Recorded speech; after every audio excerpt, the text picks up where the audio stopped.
Welcome, friend, to another journey together. We're so glad to have you here. Tonight, you will discover ancient teachings that reveal the deepest secret of mental freedom. How to empty your mind, not through force or struggle, but through understanding. The profound wisdom that Zen masters have cultivated for thousands of years. If you'd like, feel free to share what time it is and where you are listening from. I'm going to share carefully chosen stories that unlock one of Buddhism's most transformative revelations, that an empty mind isn't a vacant mind, but the most natural, peaceful state of awareness possible. Each tale contains powerful insights that can completely transform your relationship with racing thoughts, mental overwhelm, and the exhausting effort to control your inner experience. These aren't ordinary stories about relaxation. They're preserved teachings from masters who discovered something incredible about the nature of mind itself, that the mental quiet you're seeking isn't achieved by stopping thoughts, but by recognizing the vast, open awareness in which all thoughts naturally arise and dissolve. As we journey through these remarkable teachings together, you'll notice something extraordinary begin to happen. The constant mental chatter that usually fills your head will start to naturally quiet. The struggle to control your thoughts will begin to dissolve. You'll discover the profound rest that comes when you stop fighting your mind and start understanding its deeper nature. So settle in completely now. Let your body sink into whatever supports you. Take one conscious breath with me, and as you exhale, prepare to receive timeless wisdom about emptying your mind that has been waiting centuries for you to discover it. Let us now explore a story about the effortless nature of true emptiness.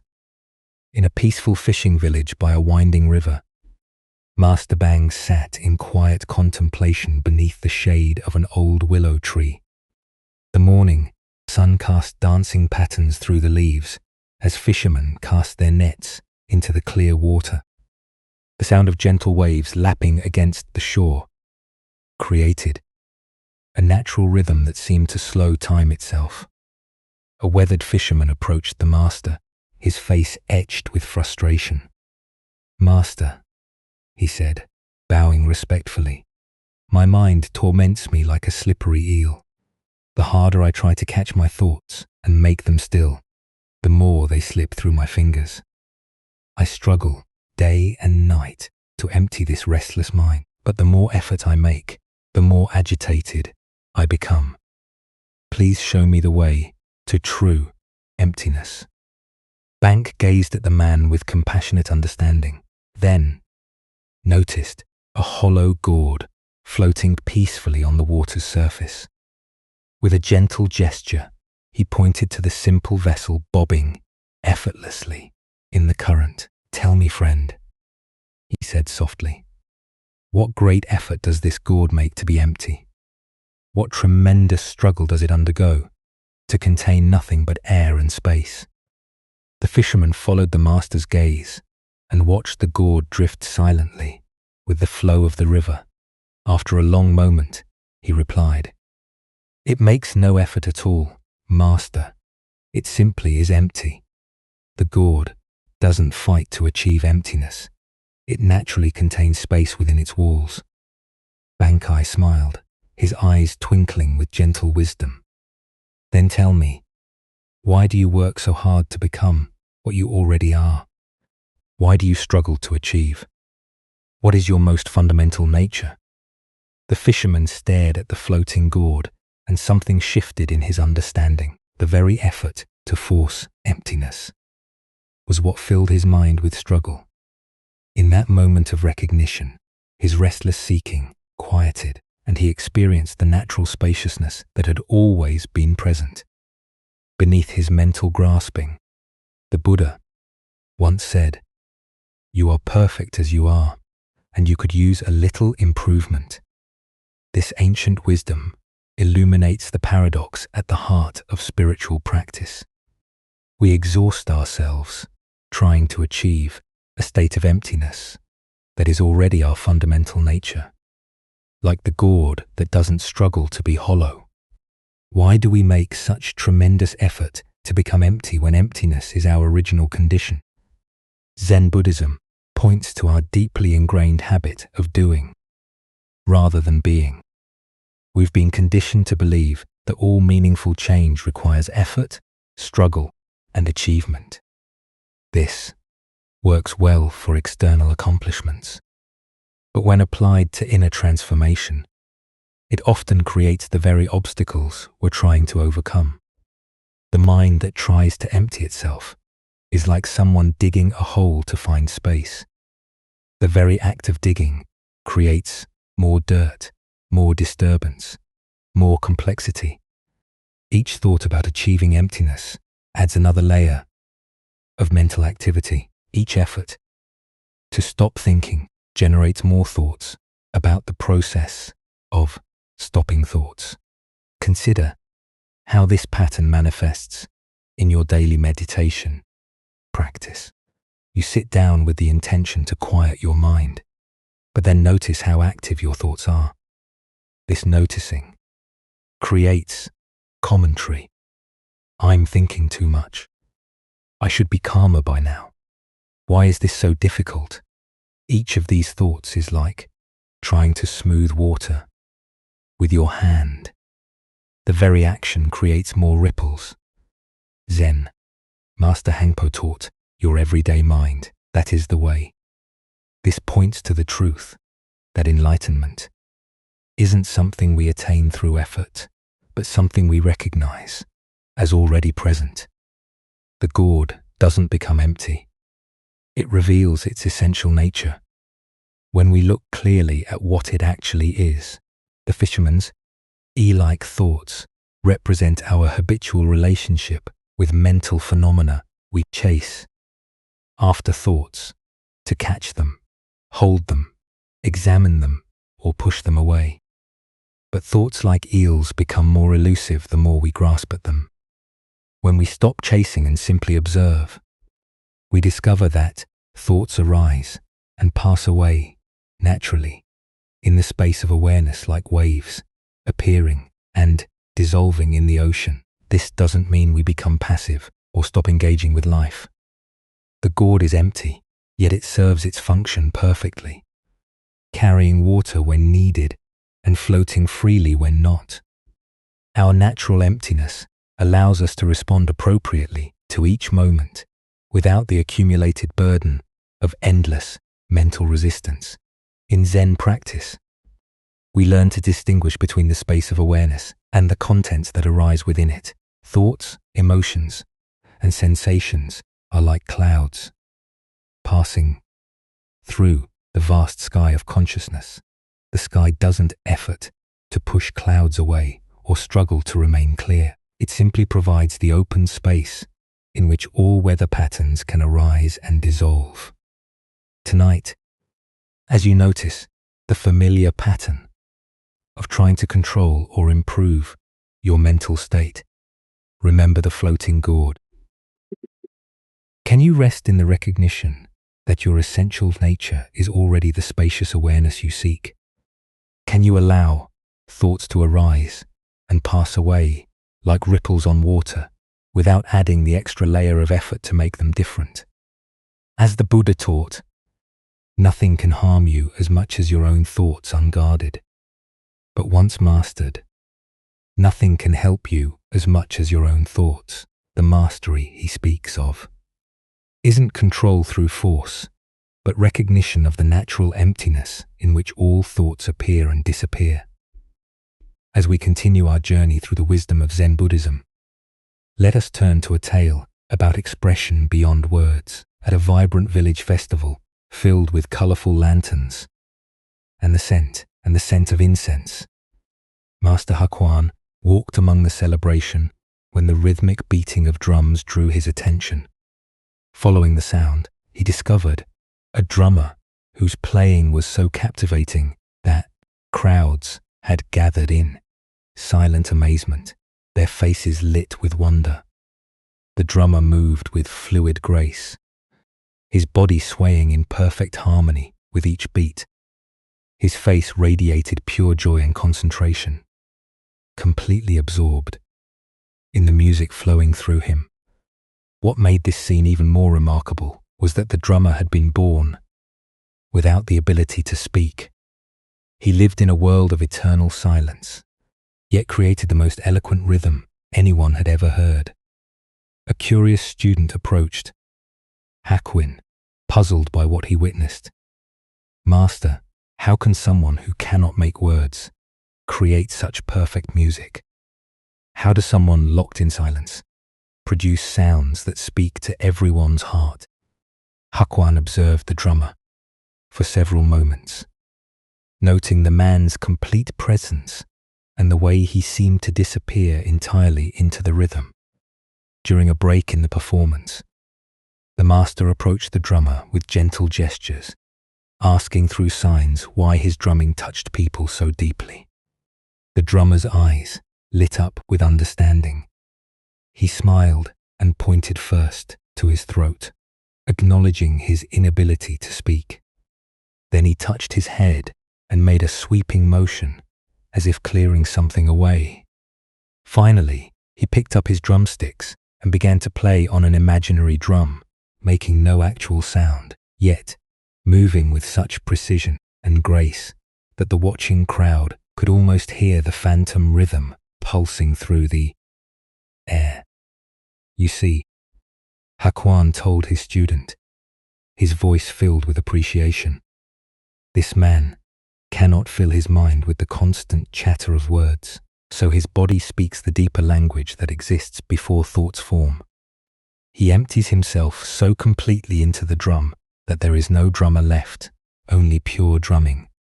No separation between player and played, between silence and sound." The student watched with new eyes as the drummer resumed his performance, noticing how the man's eyes remained closed, and his face reflected complete peace, as if he had dissolved entirely into the rhythm itself, becoming one with the music that flowed through him. Buddha's wisdom reminds us, silence is not silent. Silence speaks. It speaks most eloquently. The heart of this lesson lies in understanding how emptiness enables the most authentic expression. The mute drummer's limitation becomes his greatest strength, revealing how the absence of one form of communication opens space for a deeper, more universal language. Why do we often struggle to express our deepest truths? Buddhist psychology explains that our constant internal dialogue creates interference with authentic expression. Like radio static that drowns out a clear signal, our mental commentary, self-consciousness, and need to find the right words often block the natural flow of creativity and genuine communication. The drummer's silence isn't a limitation. It's a doorway to pure expression. Without the option of verbal explanation or the habit of mental rehearsal, he must communicate directly from the source of his being. His body becomes a clear channel for rhythm, unfiltered by the mind's tendency to analyze, judge, or modify the creative impulse. Consider how this applies to your own moments of creative expression, whether you're speaking to a loved one, writing, painting, or simply moving through your day. Notice how often you're simultaneously doing the activity and commenting on it internally. Am I saying this right?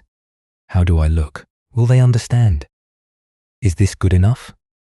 These mental voices create a layer of separation between you and direct experience. Zen teacher Suzuki Rashi spoke of beginner's mind, approaching each moment with fresh openness rather than preconceived ideas about how things should unfold. The drummer embodies this perfectly. Each beat emerges fresh from silence, uncolored by previous thoughts about what the rhythm should be, or concerns about how it will be received.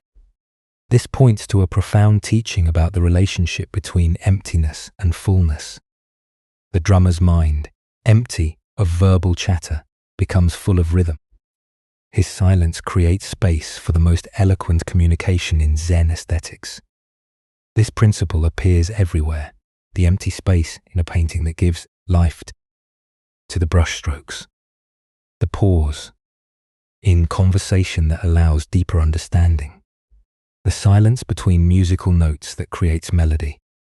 In our media-saturated world, we often equate communication with constant output, more words, more information, more explanation. But the drama reveals the power of what the Japanese call ma, the pregnant pause, the meaningful emptiness that allows authentic expression to emerge. This isn't about becoming literally mute, but about finding moments of internal silence that allow our deeper truth to surface. When we stop filling every moment with mental noise, space opens for intuition, creativity, and genuine response to arise naturally. Tonight, as you engage in conversation or creative activity, can you experiment with small moments of internal silence? Can you allow responses to emerge from stillness rather than from the habitual rush to fill space with words or actions? Perhaps you'll discover that your most authentic expression arises not from thinking about what to say, but from the empty space where thinking stops. As the Buddha taught, better than 1,000 hollow words is one word that brings peace.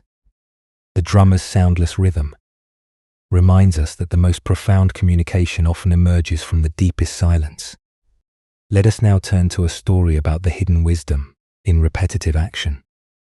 In a remote mountain monastery, where morning mist clung to ancient pine trees, there lived a monk whose singular duty was sweeping the stone courtyard. For 30 years, visitors had watched him follow the same meditative pattern. Beginning at dawn, he would sweep each stone, each corner, each pathway. With identical care and attention, the monk moved with unhurried grace. His worn, wooden broom creating soft whispers against the stones. Whether autumn leaves covered the ground or spring petals danced in the breeze, he approached, each day's sweeping with the same peaceful concentration, as if encountering the task for the first time. One morning, a scholar renowned for his philosophical learning arrived at the monastery. He had studied in great universities and libraries, accumulating vast knowledge about Buddhist texts and theories. As he watched the aging monk methodically sweeping, a look of superiority crossed his face. "Old man," the scholar called out with obvious disdain. "After 30 years of sweeping the same courtyard, surely you know where the dirt accumulates. Why do you waste time sweeping areas that are already clean? Haven't you learned anything from all this repetition?"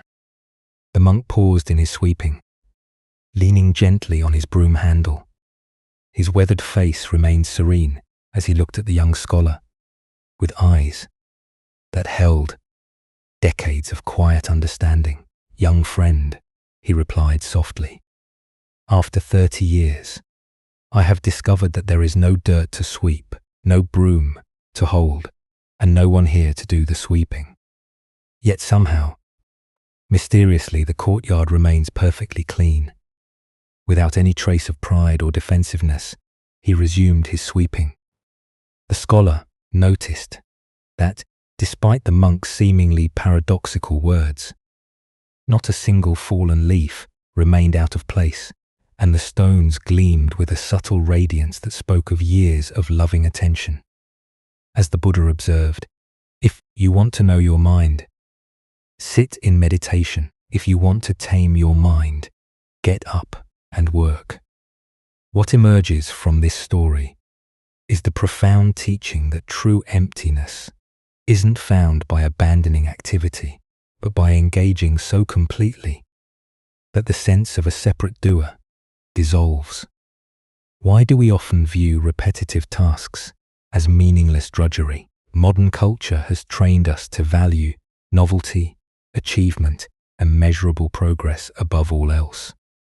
We dismiss routine activities as beneath our intelligence, seeing them as obstacles to more important pursuits. This perspective misses the transformative potential hidden within simple repeated actions. The scholar represents our achievement-oriented mind that constantly seeks to optimize, improve, and move beyond current circumstances. This mind asks, what's the point? How can I make this more efficient? When will I be done with this level? And move to something more significant.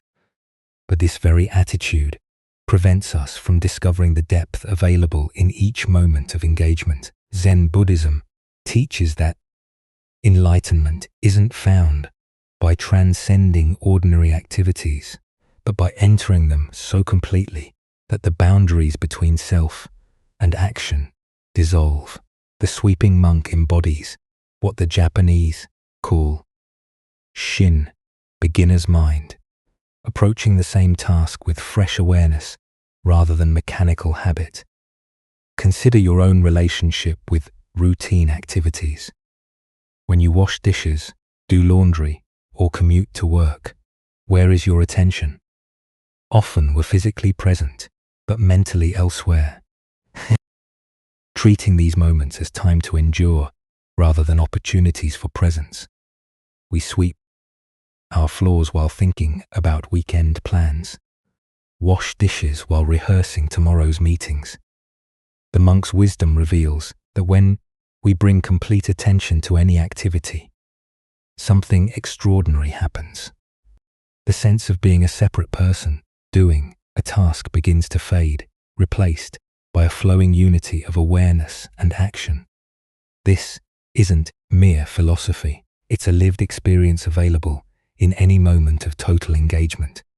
Master Dogen taught, when you walk, just walk. When you sit, just sit. Don't wobble. This instruction points to the profound ordinariness of awakening. We don't need special circumstances or exotic practices. The monastery courtyard becomes a perfect temple when approached with complete presence. The scholar's question reveals our culture's obsession with productivity and learning in terms of accumulating information or skills, but the monk demonstrates a different kind of learning, the gradual dissolution of the illusion that there's someone separate from the activity doing it. After 30 years, the sweeping has swept away the sweeper. This doesn't mean the monk has become passive or unconscious. Notice that the courtyard remains immaculately clean, suggesting precision and care beyond what mere mechanical effort could achieve. When the sense of effortful doing relaxes, action becomes more effective, not less. In Zen monasteries, work practice is considered as valuable as formal meditation. Sweeping, cooking, gardening all become opportunities to dissolve the artificial boundary between spiritual practice and daily life. The monk's broom becomes his meditation cushion, each stroke a moment of complete presence. Tonight, as you engage in some simple routine activity, perhaps brushing your teeth, preparing food, or tidying your space, can you experiment with complete presence? Can you release the mind's tendency to be elsewhere and discover what happens when you fully inhabit the task at hand? You might find that in moments of total engagement, the questioner and the questioned disappear, leaving only the pure activity itself. As the Buddha taught, thousands of candles can be lighted from a single candle, and the life of the candle will not be shortened. Happiness never decreases by being shared. The monk's 30 years of sweeping light countless moments of presence. Each stroke a candle, illuminating the ordinary magic of complete attention. Now let us explore a Zen story about learning from silence itself. High in the misty mountains, where ancient peaks touch the sky, a restless student made the arduous climb to find the hermit master Tokusan. He had heard stories of the master's profound wisdom and traveled for days through treacherous paths, driven by an urgent hunger for teaching and understanding. The student's mind raced with anticipation as he navigated rocky trails and steep slopes. He had prepared countless questions about meditation, enlightenment, and the nature of reality. His backpack was heavy with Buddhist texts he hoped to discuss, and his heart was full of expectations about the profound teachings he would receive. After hours of searching through bamboo groves and along narrow ridges, he finally discovered the master sitting in perfect stillness, facing a blank rock wall. Tokusan sat so motionlessly that he seemed to have become part of the mountain itself, his presence both utterly ordinary and mysteriously profound. "Master," the student called out, breathing heavily from his climb and bowing respectfully. "I have traveled far and endured great hardship to learn from you. Please teach me the secret of emptying my mind. I am ready to receive your wisdom." Tokusan didn't turn around. He continued facing the plain rock wall as if the student hadn't spoken. Hours passed. The morning mist lifted, revealing the vast mountain landscape, but still, the master remained motionless, gazing at the unremarkable stone surface. The student's initial patience gradually transformed into confusion, then frustration, then irritation. He had expected dialogues about deep philosophical matters, not this seemingly endless silence. "Master," he finally burst out, his voice echoing off the rock walls. "I've been waiting for hours. Please, I'm here to learn. When will you begin teaching me?" Still facing the wall, Tokusan spoke quietly, his voice barely above a whisper. "This rock has been teaching you for hours. Why haven't you been listening? Every moment it has been offering you exactly what you came here to find." The student stared at the rock in bewilderment, his mind spinning with confusion. "But master, rocks can't speak. How can a stone wall teach anything? It just sits there doing nothing." "Exactly," replied Tokusan, still not turning around. "When you can hear what this rock has been saying all morning, you'll understand what an empty mind sounds like. When you can receive its teaching, you'll know what you came here to learn." Buddha spoke of this when he said, "If you want to know your mind, sit in meditation. If you want to know the world's mind, listen to silence." This tale unveils the profound teaching that the greatest wisdom often comes not from words or explanations, but from direct encounter with stillness itself. Why do we struggle to learn from silence when it offers the most direct teaching available? Our educational conditioning has trained us to equate learning with receiving information, explanations, and verbal instruction. We expect teachers to fill our minds with concepts, techniques, and answers. But Zen points to a different kind of learning, one that happens through direct experience rather than intellectual accumulation. The student's restless seeking represents our habitual approach to spiritual growth. We travel great distances, both literally and metaphorically, looking for someone to give us what we imagine we lack.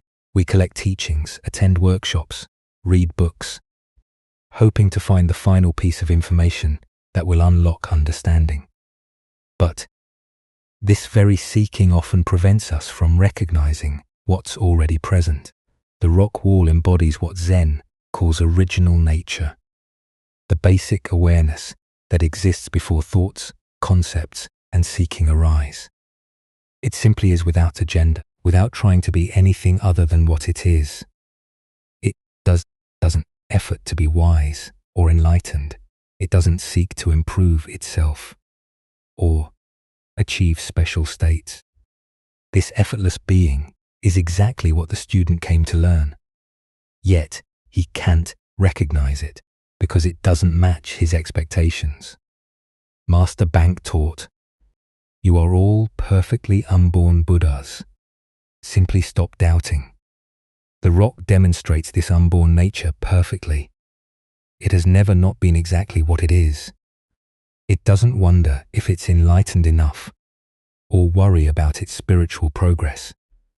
This natural state of being, before the mind complicates it with seeking and dissatisfaction, is what Zen practice points toward.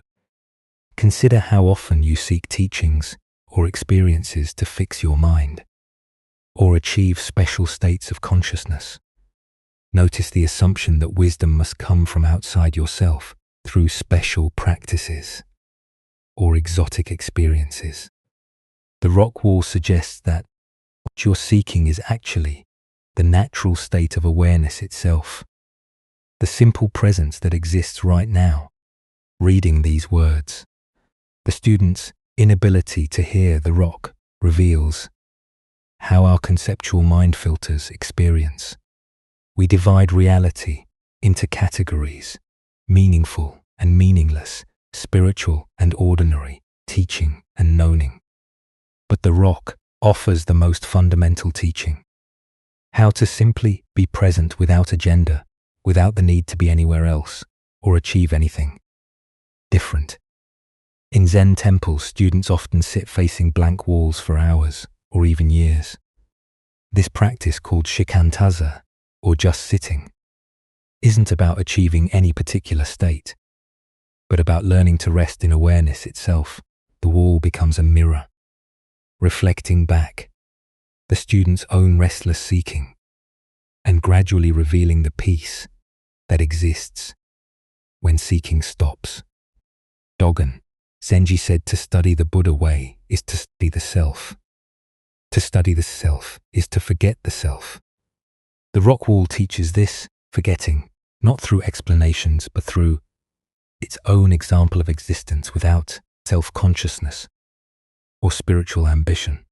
Tonight, as your mind fills with thoughts about tomorrow's responsibilities or ongoing concerns, can you remember the teaching of the silent rock? Can you find a moment to simply be present, without trying to achieve, improve, or understand anything? Perhaps you'll discover that the peace you seek isn't hidden in complex teachings, but available in the simple recognition of awareness itself. As the Buddha taught, peace comes from within. Do not seek it without. The rock wall points us home to this inner silence, not as an achievement, but as our most natural state, always present beneath the mind's constant searching. Our next story is about capturing the essence of what cannot be grasped in a serene monastery garden where morning light filtered through delicate bamboo leaves. Master Sichu sat peacefully with brush in hand, painting with the focused attention of decades of practice.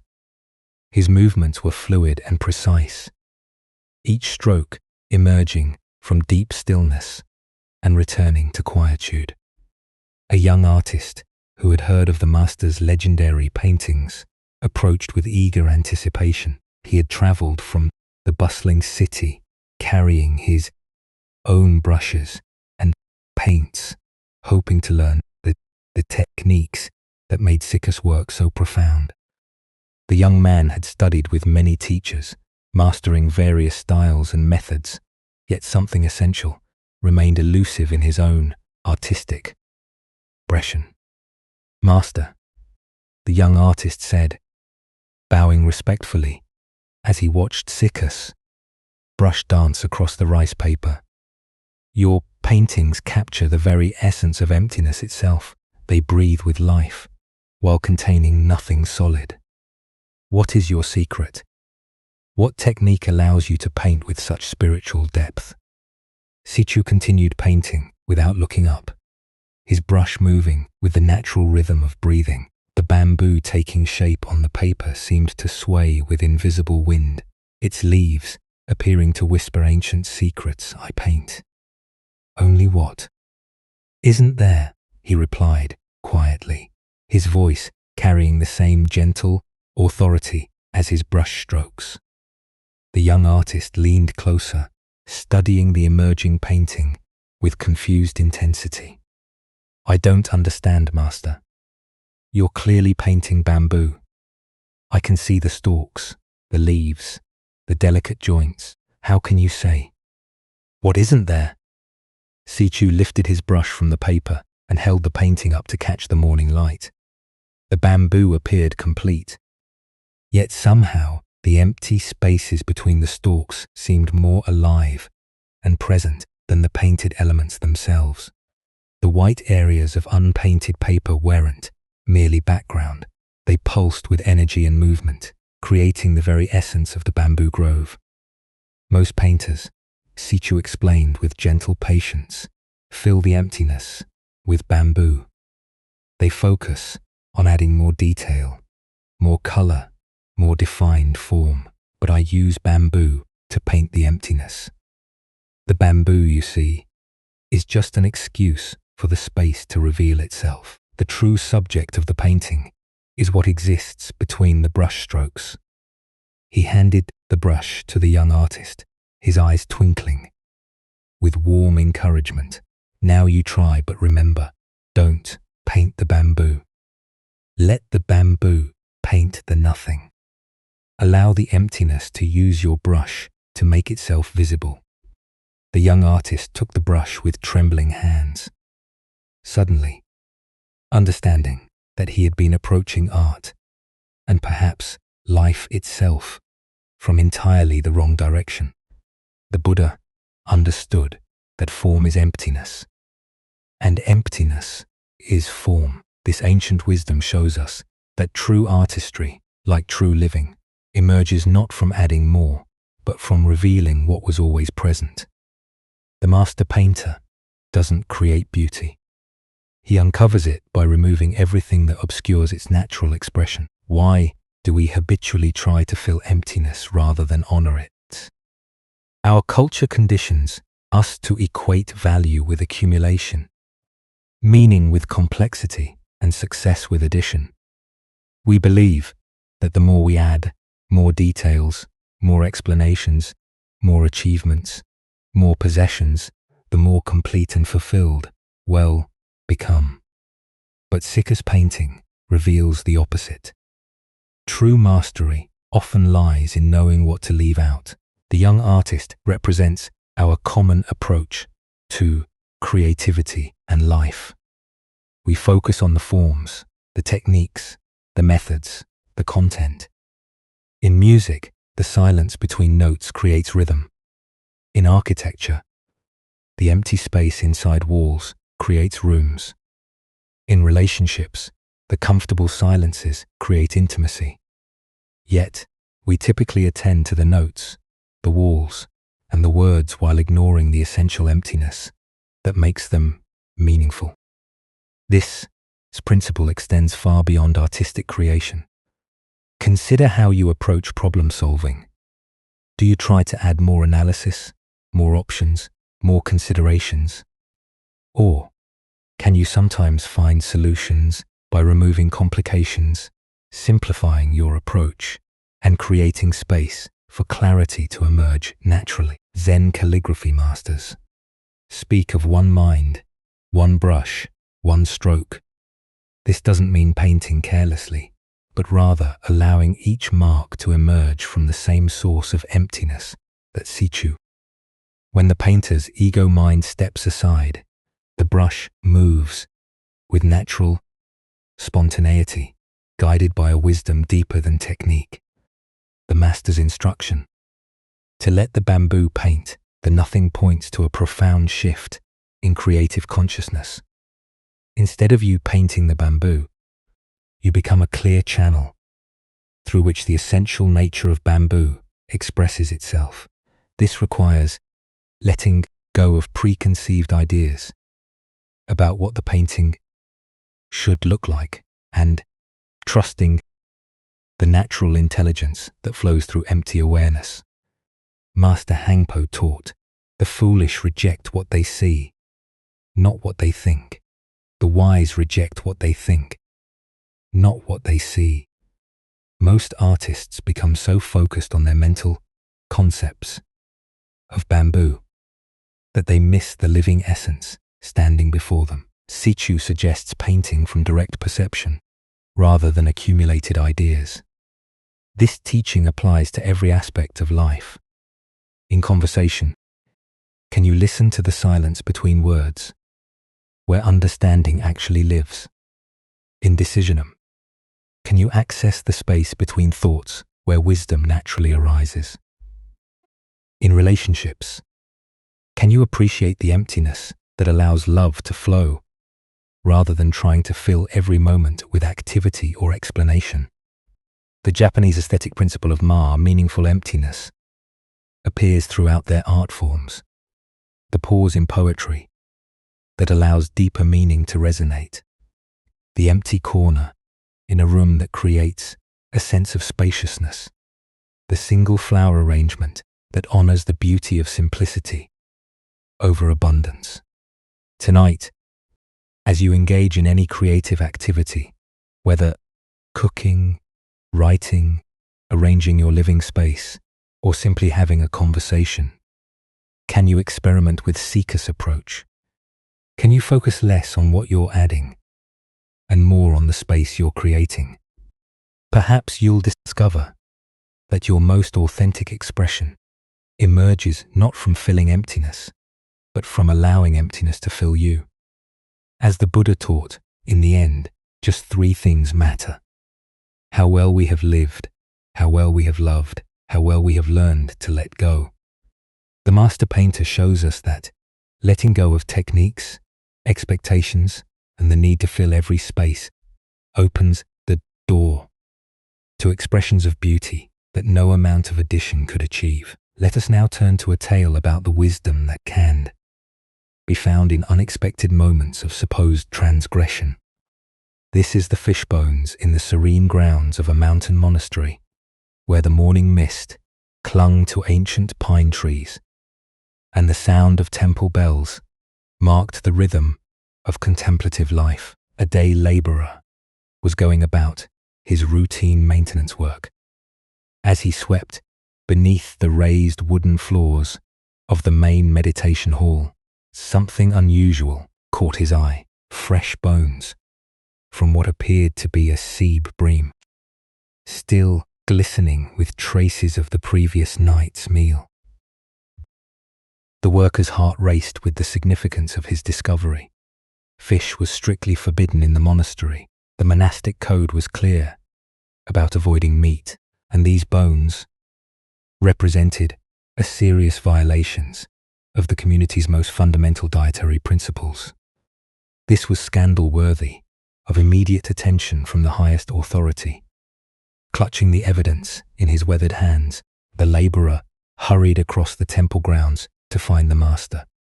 "Master, Master," he called out, his voice carrying both excitement and moral indignation. "Look what I found under the monk's hall: fresh fish bones. How embarrassing to have such evidence of rule breaking. Turn up here at the temple." The master, who had been quietly tending to his morning tea, looked up with eyes that held no surprise, no shock, no disappointment. Instead, a gentle smile played across his weathered features as he examined the bones the laborer presented with such righteous concern. Well, the master said, chuckling softly as he turned the bones over in his palm. "The novices nowadays have certainly gotten soft. Back when I was a novice, we never left over even the bones." The worker stood frozen, his mouth agape, unsure whether he had heard correctly. Had the master just confessed to not only knowing about the fish consumption, but to having once consumed fish so thoroughly that no evidence remained? The moral certainty that had driven him to report this violation crumbled in an instant. Buddha's wisdom tells us the fault of others is easily perceived, but that of oneself is difficult to perceive. This teaching relates profoundly to our human tendency to focus on the perceived failures of others while remaining blind to our own imperfections and the complexity of any situation. This ancient wisdom illuminates how quickly we become intoxicated by moral superiority. The laborer's excitement at discovering evidence of wrongdoing reveals a troubling aspect of human nature. Our eagerness to find fault in others, especially when we perceive them as having higher standards or more spiritual authority than ourselves. Why do we derive such satisfaction from discovering the imperfections of those we consider our moral or spiritual superiors? This impulse often stems from what Zen calls comparative mind, the ego's strategy for establishing its worth by diminishing others. When we find evidence of their humanity, their mistakes, their moments of weakness, we feel temporarily elevated, as if their fallibility somehow increases our own virtue. The worker rushed to judgment based on appearances, never considering the full context of what he had discovered. Perhaps the fish was donated food that would have been wasted. Perhaps it was medicine prescribed for an ailing monk. Perhaps it represented an act of compassion rather than self-indulgence. His assumption that he understood the complete moral picture from a single piece of evidence reveals the dangerous simplicity of self-righteous thinking. We can observe this same pattern in our daily interactions. How quickly we jump to conclusions about people's motivations based on limited information. A corker leaves early, and we assume laziness, never considering family obligations. A friend doesn't respond to messages, and we assume indifference, never considering their personal struggles. A spiritual teacher makes a human mistake, and we assume hypocrisy, never considering the full complexity of their situation. Zen master Hang taught, the foolish reject what they see, not what they think. The wise reject what they think, not what they see. This wisdom points us toward examining our interpretations and judgments, rather than simply accepting them as accurate reflections of reality.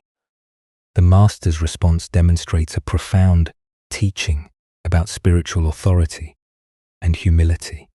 Rather than becoming defensive, denying the accusation or punishing those involved, he used the moment to reveal something deeper about the nature of rules, practice, and human nature itself. His confession that he once consumed fish so completely that no bones remained is both humorous and illuminating. It acknowledges a shared humanity, while suggesting that true spiritual development might involve growing beyond the need for such rigid external controls.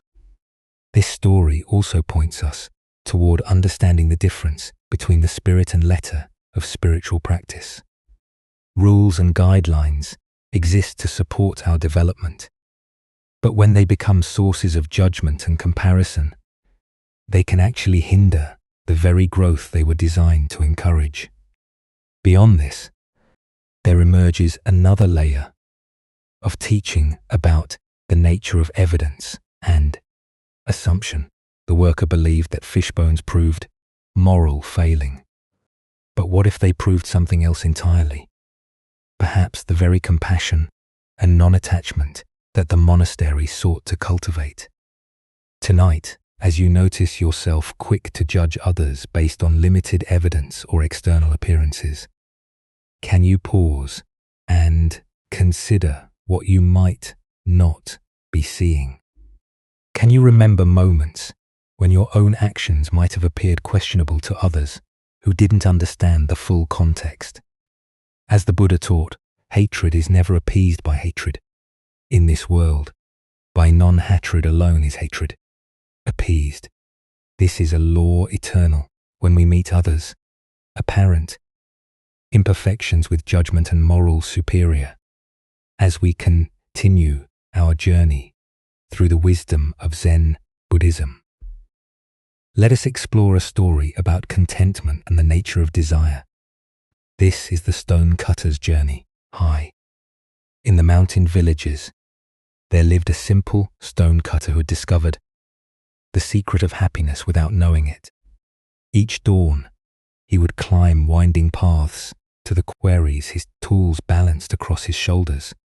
As he worked among the stones, he would sing old mountain songs that echoed across the valleys. Though he was poor by society's measures, living in a modest hut with few possessions, the stone cutter desired nothing more than what he had. His simple life felt complete. The rhythm of his work, the beauty of the mountains, the satisfaction of honest labor. His heart held not a care in the world. One day he was called to work on the grand mansion of a wealthy nobleman. As he approached the estate, his eyes widened at the magnificence before him. Marble columns reached toward the sky. Gardens sprawled in perfect symmetry. For the first time in his life, the stone cutter felt the sharp pang of desire pierce his contentment. If only I were rich, he sighed. Then I would not have to earn my living in sweat and toil as I do. Now, to his amazement, a voice whispered from the stones, "Your wish has been granted. Henceforth, anything you desire will be given to you." He returned home that evening to find his humble hut replaced by a mansion as magnificent as the nobleman's. Overwhelmed with joy, he abandoned his tools and began enjoying the luxurious life of the wealthy. But one hot afternoon, gazing from his ornate window, he saw the king's royal procession. Passing by, the monarch sat in cool shade, surrounded by noble men and servants, appearing serene and powerful above the common heat.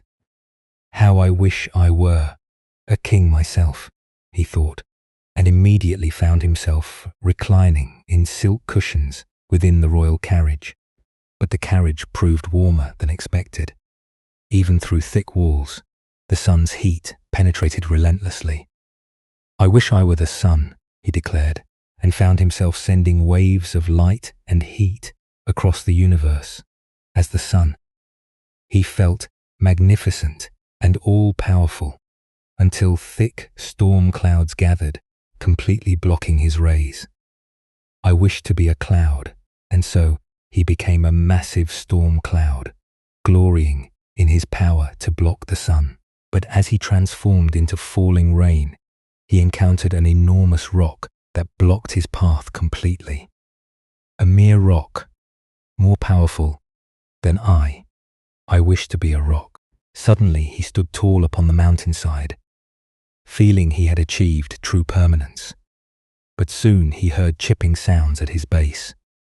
Looking down, he saw a tiny human figure cutting chunks of stone away. A puny creature more powerful than me.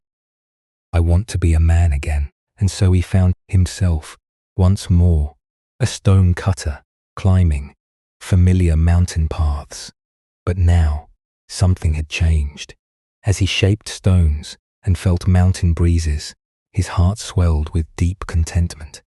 His song returned richer than before, because he had learned to be content with exactly who he was. The Buddha once said, "Health is the greatest gift, contentment the greatest wealth." This ancient wisdom illuminates the endless cycle of wanting. that keeps us from recognizing the abundance already present in our lives. Why do we chase after different conditions, always believing happiness lies in the next transformation? Each desire fulfilled only reveals the next desire, creating an endless cycle of dissatisfaction. The stone cutter's journey reveals the futility of seeking happiness through external circumstances. Consider your own versions of this cycle.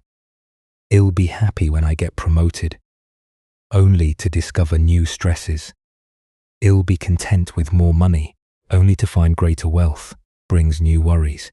Each achievement reveals the next mountain to climb. Zen teacher Suzuki Roshi said, "Each of you is perfect the way you are, and you can use a little improvement." This paradox points to the heart of contentment, the ability to fully accept what is while still engaging wholeheartedly with life's natural changes. The stonecutter's final transformation wasn't into something greater, but into appreciation for what he had always been. His work remained the same, but his relationship to life was completely transformed. Contentment isn't found in having different experiences, but in bringing different awareness to whatever experiences arise. Tonight, as you notice the mind's habitual reaching toward what's not here, can you experiment with the stonecutter's final wisdom? Can you find the song that emerges when you stop trying to be anything other than what you are? As the Buddha taught, contentment is natural wealth. Luxury is artificial poverty. The greatest transformation available isn't becoming something different, but recognizing the inherent completeness of what we already are. Let us continue with a story about the limits of understanding and the honesty of not knowing. This is the teaching of the Emperor and Master Gudo, the Emperor of Japan. A man accustomed to receiving definitive answers from his advisors and scholars had arranged a private audience with Master Gudo, one of the most respected Zen teachers in the realm. The Emperor came with genuine curiosity about spiritual matters, particularly questions about life, death, and what might lie beyond ordinary understanding. Seated in the formal chamber where matters of state were usually discussed, the Emperor felt comfortable posing even the most profound questions to this renowned master. After all, if anyone would possess answers to life's deepest mysteries, surely it would be an enlightened Zen teacher who had spent decades in contemplation and practice. Master Gudo, the Emperor, began with the directness that comes from a lifetime of authority. "I have a question that has troubled many great minds throughout history. What happens to a man of enlightenment after death? Surely someone of your spiritual attainment would understand such matters." The Emperor expected a profound discourse on the nature of consciousness after physical death, perhaps insights into rebirth, karma, or the eternal nature of enlightened awareness. He was prepared to hear about subtle realms, the dissolution of individual consciousness into cosmic unity, or other elevated teachings that would satisfy his curiosity about this ultimate mystery. Instead, Master Gudo looked at the Emperor with complete equanimity and gave the most honest answer possible. "How should I know?" The Emperor was taken aback. Here was a master, revered throughout the land for his wisdom, essentially admitting ignorance about what seemed like a fundamental spiritual question. "But, Master," the Emperor pressed, somewhat incredulous, "you are an enlightened teacher. Surely you must have special knowledge about such things." Gudo's response was immediate and perfectly logical. "Yes, sir, but not a dead one." The simplicity of this exchange contains a profound teaching about the nature of genuine wisdom. and the difference between authentic understanding and pretended knowledge. As the Buddha taught, I know nothing except the fact of my ignorance. This ancient wisdom illuminates the profound honesty that characterizes true spiritual maturity, the willingness to admit the limits of one's knowledge, rather than pretending to understand what cannot be known from one's current position.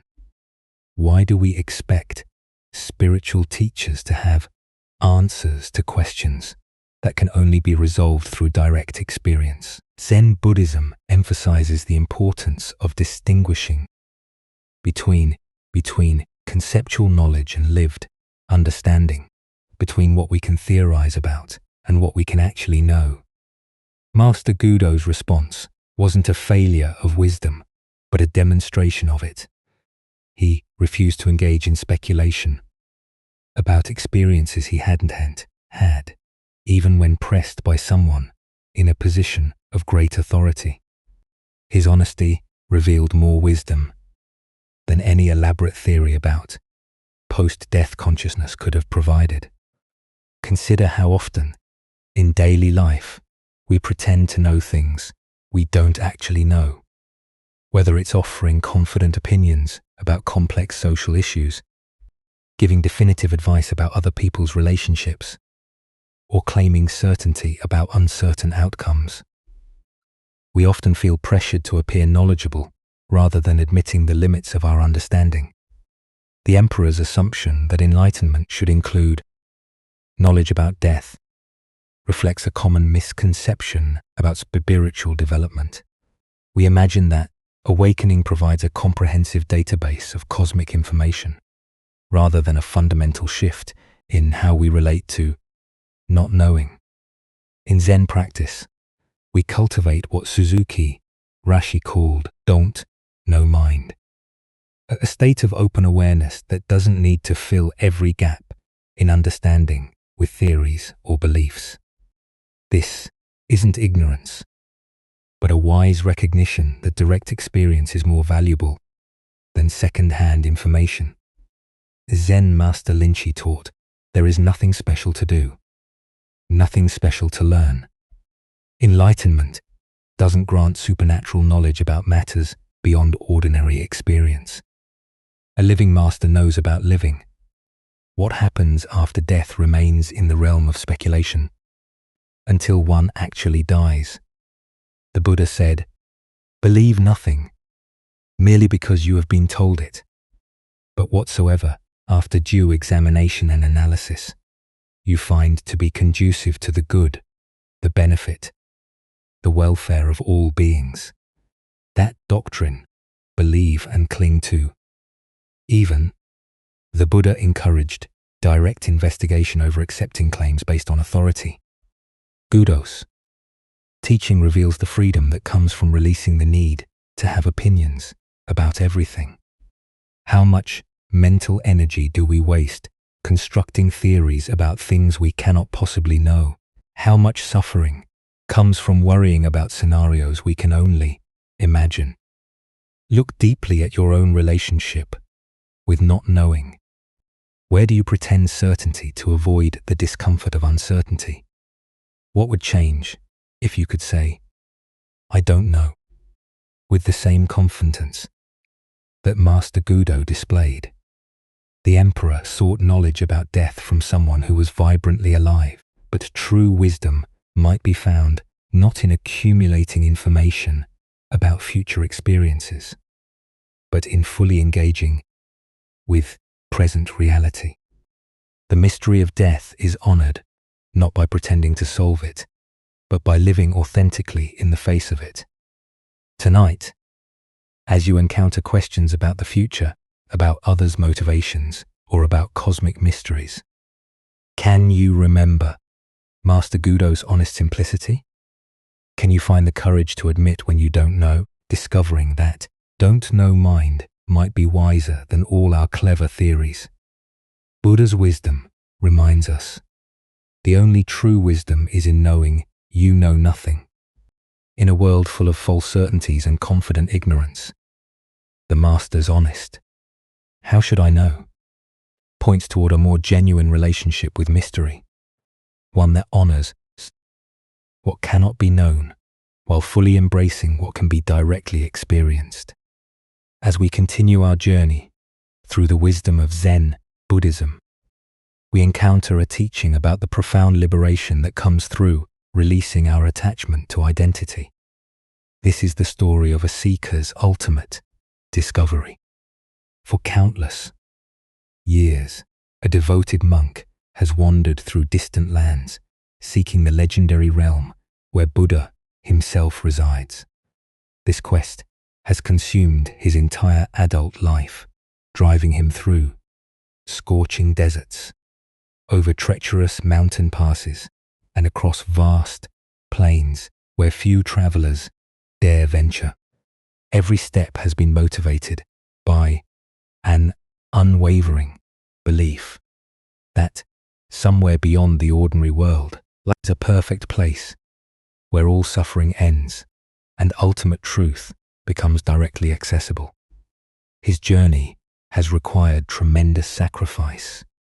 He has given up the comfort of a settled home, the security of a steady community, and the simple pleasures that make ordinary life meaningful.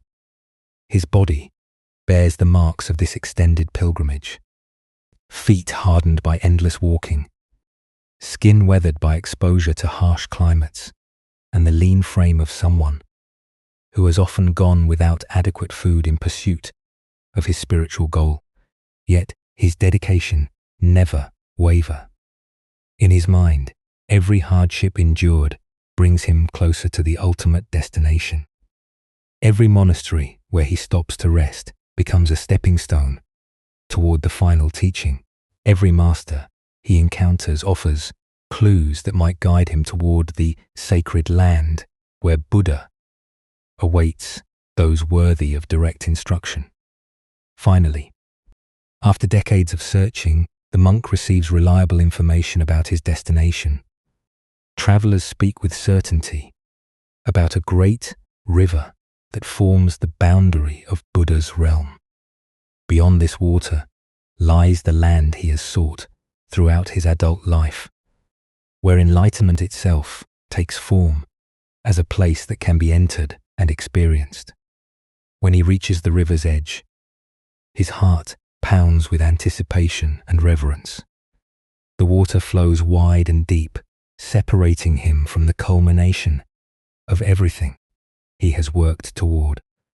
This is the final barrier between his seeking and his ultimate attainment. With prayers on his lips and gratitude flooding his being, he enters the current and begins swimming toward the far shore. Midway across the river, something floating in the water catches his attention. As it drifts closer, he realizes with growing horror that it is a human corpse, bloated and decaying from days in the river. But as his eyes focus more clearly on the lifeless face, shock crashes through his entire being. Like lightning, the corpse is his own body. Every feature is unmistakably his own, the same face that has gazed back at him from still pools during his travels, the same hands that have held prayer beads through countless meditations, the same body that has carried him across half the world in search of enlightenment. Terror and confusion overwhelm him as he stares at his own death floating past. How can this be possible? How can he be both alive in the water and dead in the current? What manner of mystical phenomena has he encountered at the very threshold of Buddha's land? As the corpse continues downstream, carrying with it every idea he has ever held about who he is, what he has accomplished, and where he is going, something profound shifts in his consciousness. All his concepts about himself as a seeker, a monk, a person with a spiritual destination dissolve in the rushing water. Everything he has thought he was flows away with the current. In this moment of complete disorientation, when every familiar reference point for identity has vanished, he experiences his first taste of genuine liberation. The person who has been seeking enlightenment no longer exists, and yet awareness itself remains vast and unchanged by the loss of its previous vessel. The Buddha understood that you are perfect as you are, and you could use a little improvement. This tale unveils the ultimate paradox of spiritual seeking. The very self that pursues enlightenment must dissolve for awakening to occur. Why is the dissolution of ego identity so crucial for spiritual realization? Buddhist psychology explains that our sense of being a separate self is the fundamental illusion that creates all other forms of suffering. As long as we maintain the fiction of being an independent entity pursuing spiritual goals, we remain trapped within the very framework that enlightenment transcends. The monk's shock at seeing his own corpse represents every seeker's eventual confrontation with the death of who they think they are. This ego death isn't a punishment or failure, but the essential prerequisite for recognizing what we've always been beneath our self-concepts. The person who begins the spiritual journey cannot be the same person who completes it, because completion requires the dissolution of the journeyer. This story operates on multiple levels simultaneously. Literally, it might describe a mystical vision or profound meditation experience. Psychologically, it represents the moment when our investment in personal identity finally collapses under the weight of deeper seeing. Spiritually, it points toward what Zen calls great death, the complete letting go that precedes authentic rebirth. The river serves as a powerful metaphor for the transition between ordinary consciousness and enlightened awareness. Rivers have always symbolized boundaries between different states of being, and crossing water often represents irreversible transformation. The monk cannot return to his previous understanding after witnessing his own death floating away. The location of this experience at the very threshold of Buddha's land suggests that proximity to enlightenment intensifies rather than eliminates the challenges of spiritual development. The closer we come to genuine awakening, the more thoroughly our ego defenses may attempt to reassert control, and the more completely they must be surrendered. Buddhist teacher Suzuki Rashi taught that you are perfect as you are and you could use a little improvement. The monk was already Buddha nature seeking itself, but his identification with being a seeker prevented him from recognizing this truth.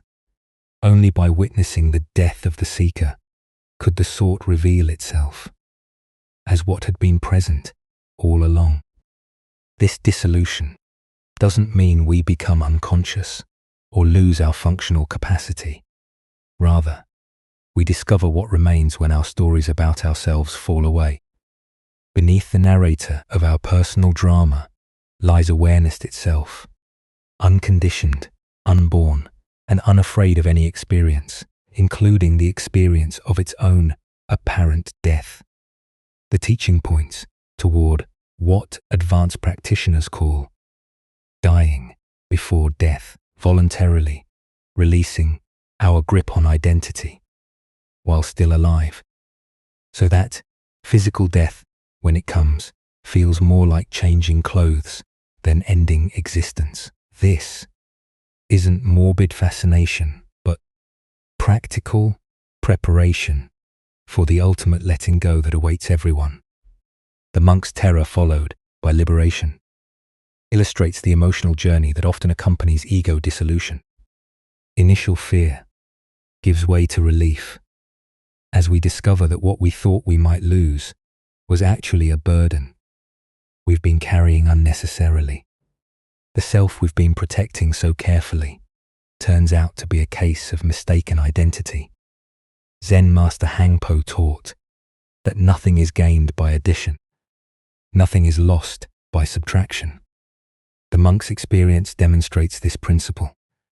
Seeing his corpse float away added nothing to his true nature, while subtracting nothing essential. What remained after the dissolution was what had been present before his seeking began. Tonight, as you contemplate the various identities and self-concepts you carry, can you imagine what might remain if they all floated away, like the monk's corpse? Perhaps you'll discover that what you fear losing was never who you actually are, and what you are can never be threatened by any change. As the Buddha taught, in the end, just three things matter: how well we have lived, how well we have loved, how well we have learned to let go. Sometimes learning to let go includes releasing our grip on the very self that's trying to learn. Our next story reveals the profound difference between spiritual performance and authentic understanding. This is the teaching of the head that wished to be severed.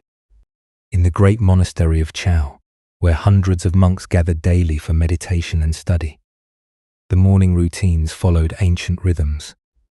After the pre-dawn sitting, as the first light touched the mountain peaks surrounding the monastery, monks would disperse to their various duties. Some to the gardens, others to the kitchens, still others to copying sacred texts or maintaining the buildings.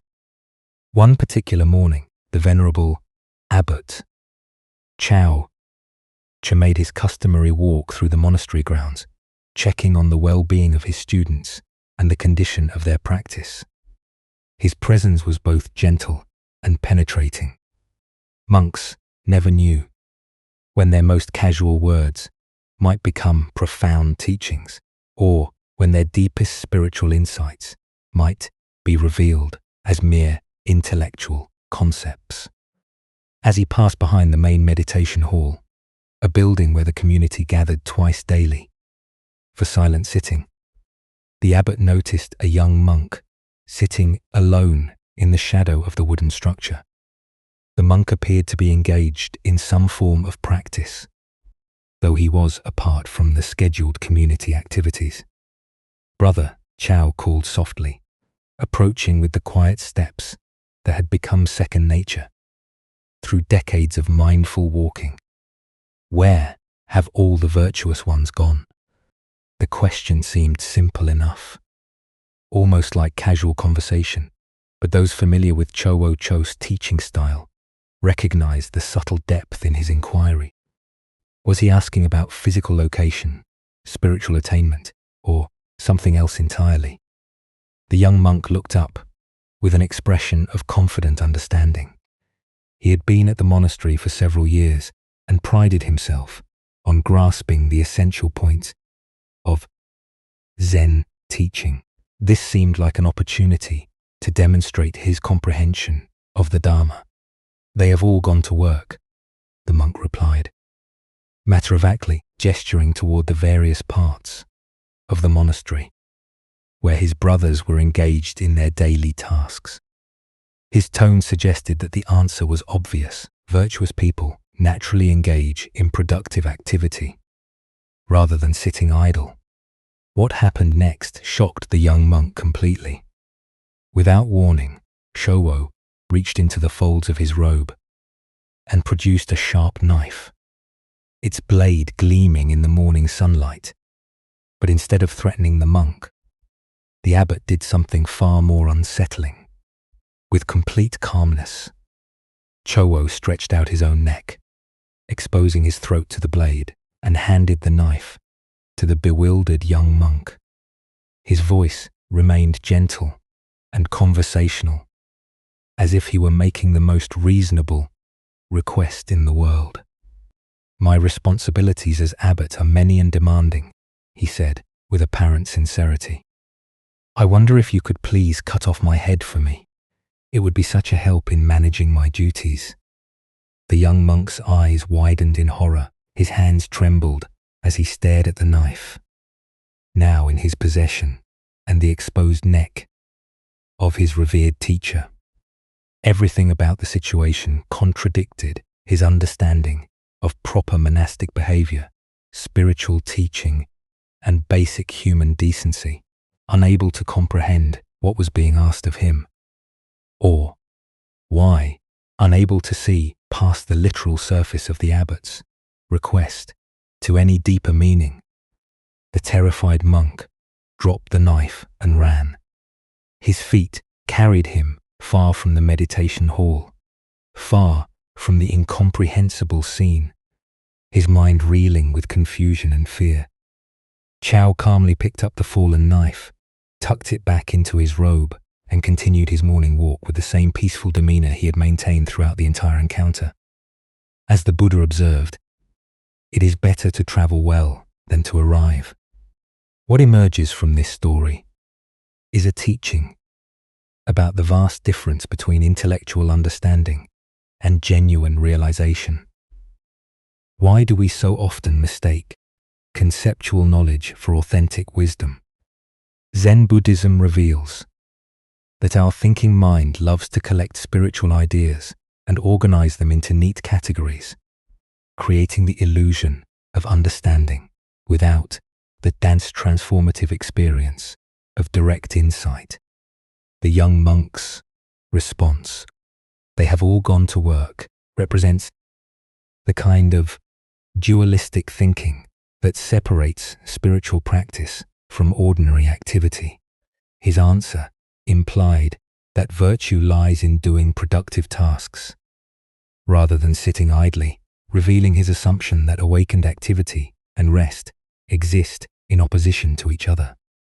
But chaos teaching cuts much deeper than this surface interpretation. By offering his neck to the knife, he was asking a profound question. If the monk truly understood that all the virtuous ones had gone to work, what work was most essential? If responsibility truly mattered, what was the most compassionate response to suffering? Look deeply at your own spiritual assumptions. How often do we divide life into spiritual activities and mundane ones, important work and trivial tasks, sacred moments and ordinary time? This dualistic thinking keeps us from recognizing that every moment offers opportunities for awakened response. The abbot's gesture points toward the heart of Zen understanding. Genuine compassion sometimes requires actions that transcend conventional thinking. When someone is truly suffering under the burden of responsibility, attachment, or spiritual seeking itself, what is the most loving response? Sometimes it requires cutting through the very thing that seems most precious, our concepts, our roles, even our sense of separate self. Zen master Lingi taught, if you meet the Buddha on the road, kill the Buddha. This famous saying points to the same radical teaching Chow Cho offered. Any fixed idea about enlightenment, any attachment to spiritual roles or concepts becomes an obstacle to direct realization. True compassion sometimes requires destroying the very thing we think we're trying to protect. The young monk's terror and flight revealed how completely he missed this deeper level of teaching. He remained trapped in literal interpretation, unable to see past the surface of the abbot's words to their transformative invitation. His spiritual understanding, though articulate, remained purely conceptual. Consider your own relationship to spiritual responsibility and helping others. When someone asks for help with their suffering, do we offer concepts and advice? Or do we respond from a deeper place of understanding? Are we willing to sacrifice our comfortable spiritual positions to meet others exactly where they are? This ancient wisdom illuminates the difference between talking about virtue and embodying it. The monk could identify where virtuous people go and what they do, but when faced with an opportunity for radical compassion, he fled. His knowledge remained divorced from spontaneous, awakened action. In Zen practice, we cultivate what's called great doubt, a willingness to question even our most cherished spiritual understandings. This doubt isn't cynicism, but openness to discoveries that transcend our current conceptual frameworks. Are we prepared to have our spiritual certainties challenged, even destroyed, if it serves awakening? Tonight, as you encounter opportunities to help others with their burdens, can you sense the difference between offering what you think they need and responding from genuine understanding? Can you feel how true compassion sometimes requires cutting through your own comfortable assumptions about what constitutes appropriate spiritual behavior? Buddha spoke of this when he said, "In caring for others, you care for yourself. In caring for yourself, you care for others." The Abbott's offer to sacrifice his own head points toward this non-dual understanding. When we truly see interconnection, the boundaries between self and other, helper and helped, begin to dissolve into spontaneous, compassionate action. Let us continue our journey with a story about compassionate teaching and the profound wisdom that can emerge from moments of transgression. This is the Master's head as a footstool. Not far from Master Sengei's temple lay a district that came alive after dark, with lantern light and laughter, where pleasure quarters attracted visitors seeking diversions far removed from the austere contemplation of monastic life. Many of the younger monks found themselves drawn to these worldly attractions, their human desires proving stronger than their spiritual vows. The temple wall was quite high, built to maintain the sacred boundary between the monastery and the secular world beyond. Yet, where there is desire, there is often ingenuity. The monks, who felt compelled to venture into the pleasure district, had devised a practical solution to their architectural challenge. They would leave a wooden footstool beneath the wall to help them climb over on their way out, and, more importantly, to assist their stealthy return before dawn prayers. Master Senai, of course, was well aware of these nocturnal expeditions. The community was small, and the signs of his students' adventures were not difficult to detect, but rather than confronting them directly or implementing harsh punishments, he chose to address the situation with characteristic wisdom and compassion. One evening, at the hour when he knew the wayward monks would be returning from their foray into worldly pleasures, Master Sanghi quietly positioned himself beneath the wall. He removed the wooden footstool they habitually used and sat down in its place, settling into meditation posture as he waited patiently for their return. Toward dawn, just as expected, the monks came tiptoeing back to the temple, moving with the careful stealth of those who hope to avoid detection. They climbed the wall from the outside and began lowering themselves down into the temple grounds, their feet searching in the darkness for the familiar footstool they always left behind. To their confusion, the wooden step seemed to be missing from its usual location. They groped around with their feet, trying to locate it in the pre-dawn shadows.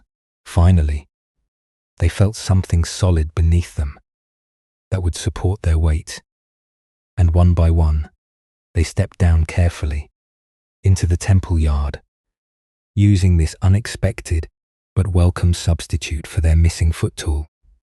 As their eyes adjusted to the darkness and the first light of dawn began to illuminate the temple grounds, the monks were horrified to discover what they had used as their stepping stone. There, still seated, in perfect meditation posture, was the shaved head of Master Sengai himself. They had been stepping on their teacher's head to complete their clandestine return. trembling with shame and fear at what they had done. The monks immediately prostrated themselves on the ground, expecting severe punishment for their transgression. They had not only broken the monastic rules by visiting the pleasure quarters, but had compounded their offense by literally using their revered teacher as a foot tool. But Master Sengai's response defied all their expectations. Rather than expressing anger or disappointment, he spoke with gentle sadness, taking full responsibility for their behavior. "Your misbehavior," he said quietly, "is due to my own negligence in teaching. I have failed to provide you with the guidance and inspiration you needed to find fulfillment within our spiritual practice." The Buddha once said, "Hatred does not cease by hatred, but only by love. This is the eternal rule." This ancient wisdom illuminates the transformative power of responding to wrongdoing with compassion rather than punishment, and the profound teaching that can emerge when we take responsibility for our role in others' mistakes. This story unveils something revolutionary about effective teaching and leadership. Instead of using his students' transgression as an opportunity to assert authority or deliver stern lectures about discipline, Master Senai transformed the moment into a profound lesson about responsibility, humility, and compassion. Why do we typically respond to others' mistakes with blame and punishment, rather than examining our own contribution to the situation? This pattern reflects our deep conditioning to see problems as external issues requiring correction, rather than opportunities for deeper understanding and systemic change. We focus on fixing the symptom rather than addressing the underlying causes. The monk's nocturnal adventures revealed something important about human nature and the limitations of purely restrictive approaches to spiritual development. Their desire for worldly pleasure wasn't eliminated by monastery walls and strict rules. It was simply driven underground, creating a pattern of secret transgression and guilt rather than genuine transformation. Master Sangai understood that effective spiritual teaching must work with human nature rather than simply opposing it.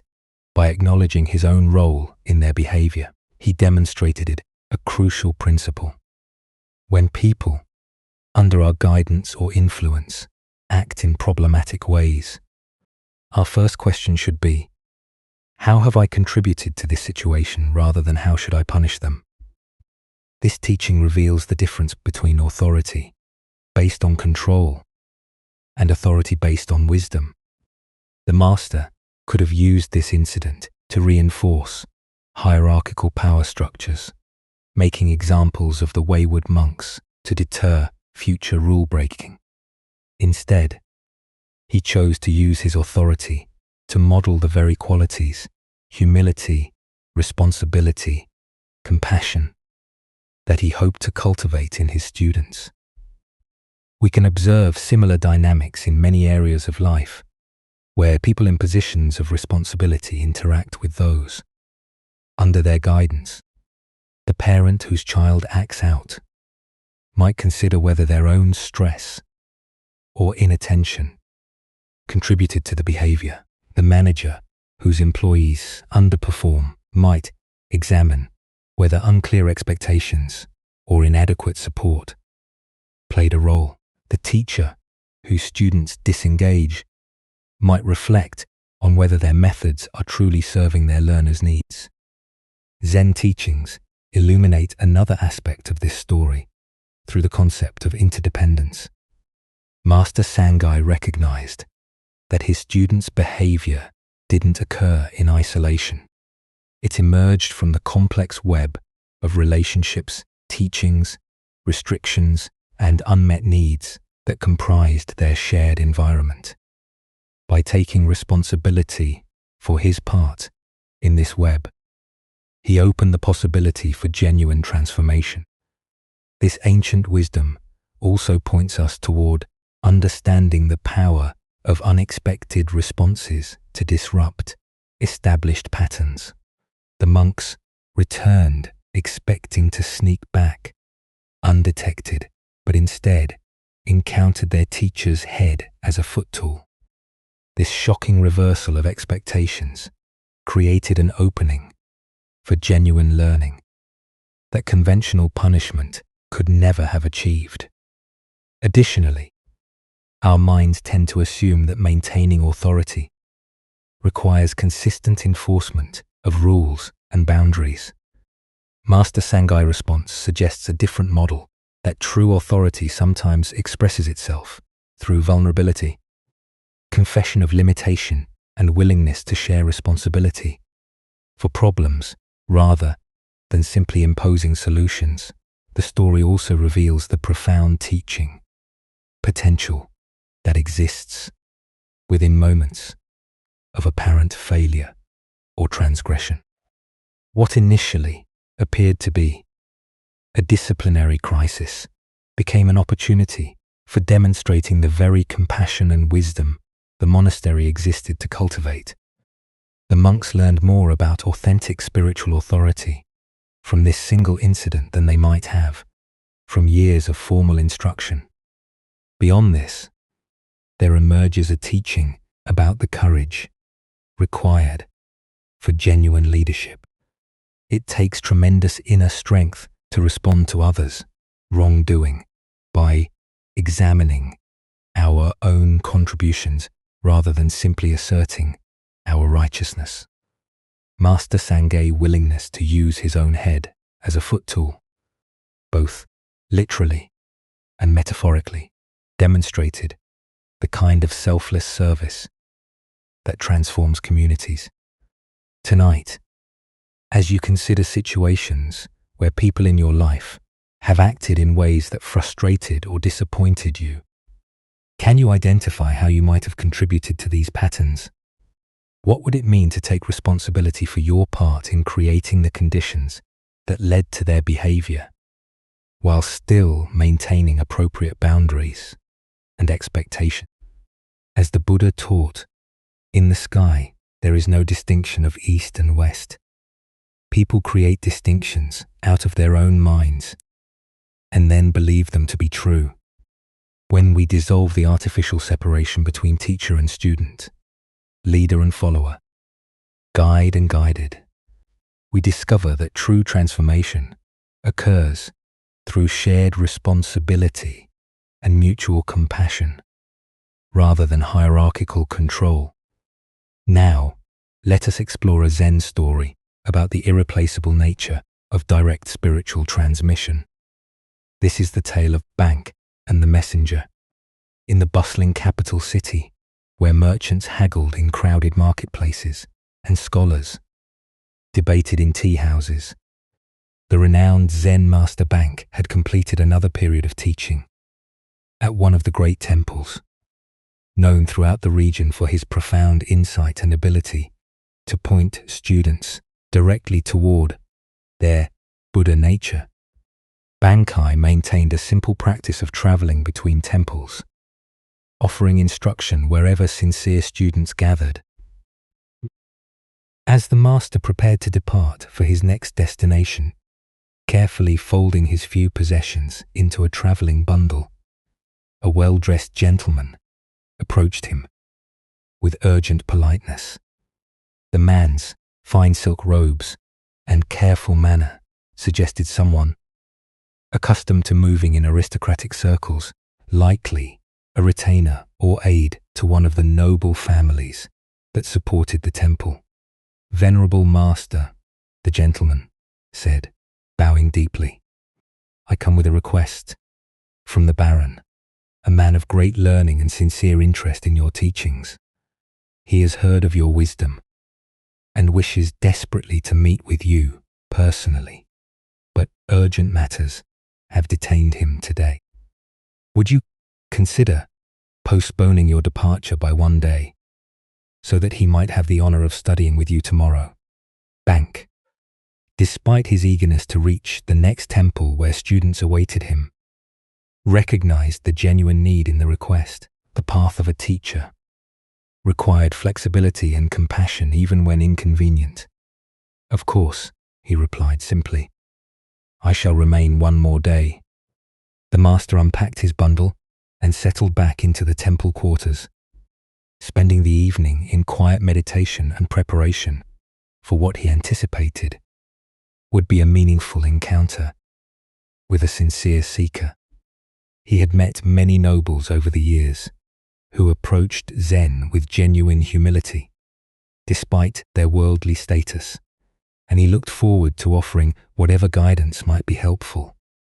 The next morning arrived with clear skies and the sound of temple bells calling the community to meditation.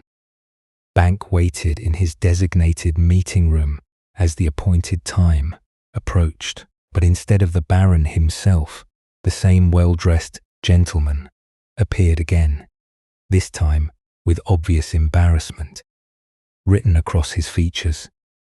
"Master," the man began, his voice heavy with apology, "I bring regrettable news. The Baron was called away on urgent business that could not be delayed. Matters of state that demanded his immediate attention. However, he has not forgotten his desire for your teaching. He has asked me to serve as his representative, to receive your instruction on his behalf and carry your wisdom back to him faithfully." The gentleman paused, clearly hoping this arrangement would prove acceptable. The Baron's specific question concerns the nature of mind itself. He wishes to understand what is the true nature of consciousness, and how can one realize it directly. If you would share your teaching on this matter, I promise to convey every word exactly as you speak it.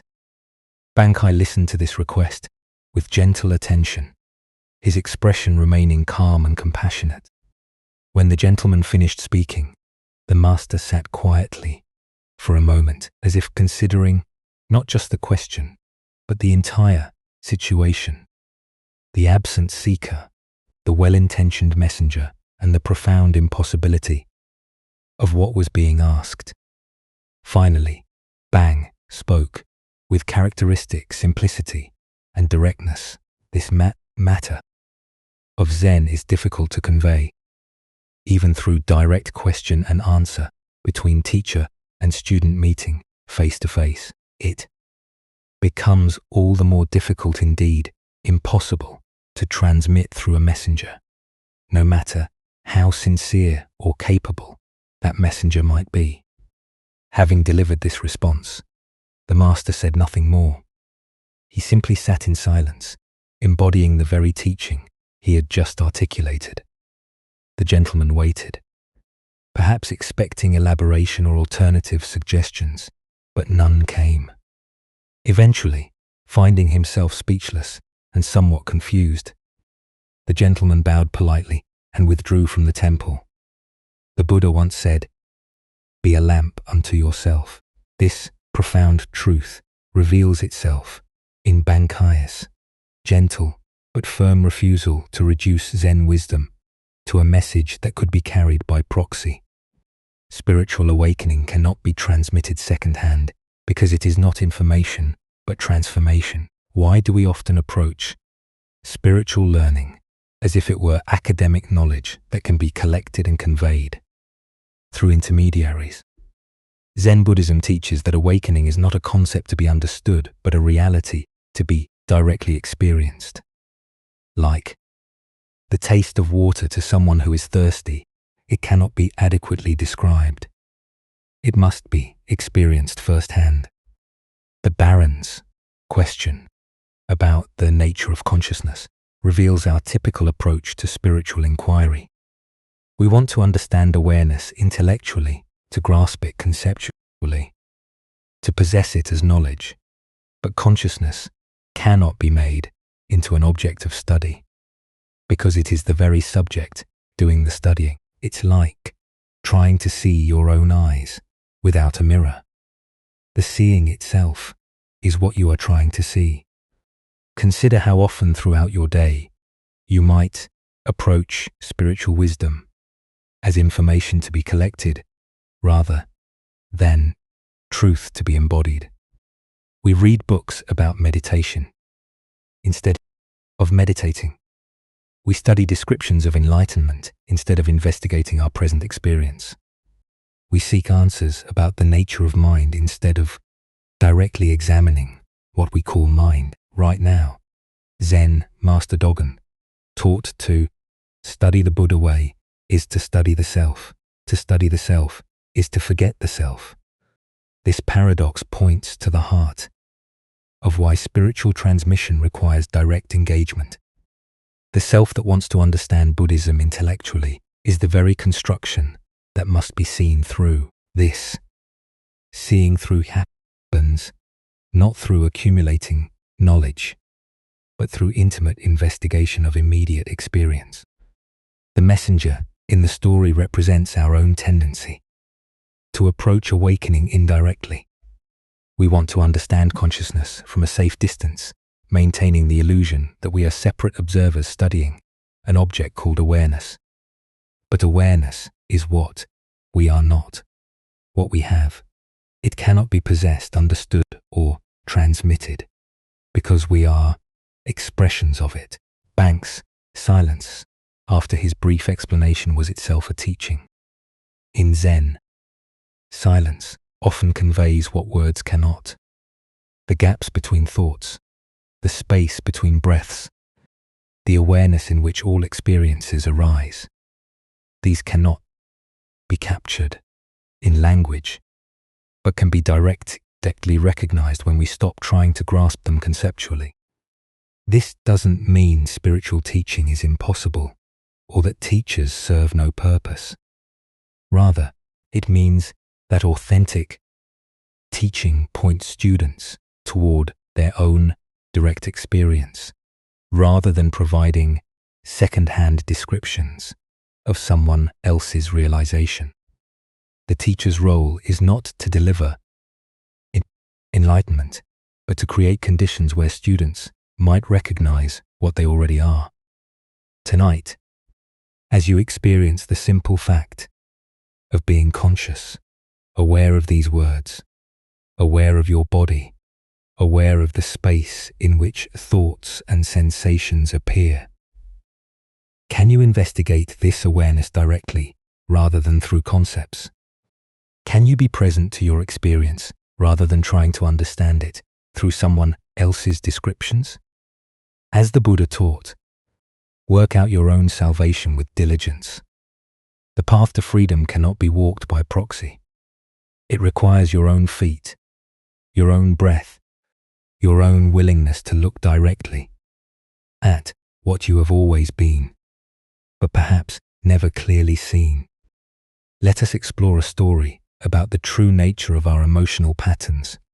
This is Tempa in a peaceful monastery where cherry blossoms drifted like snow.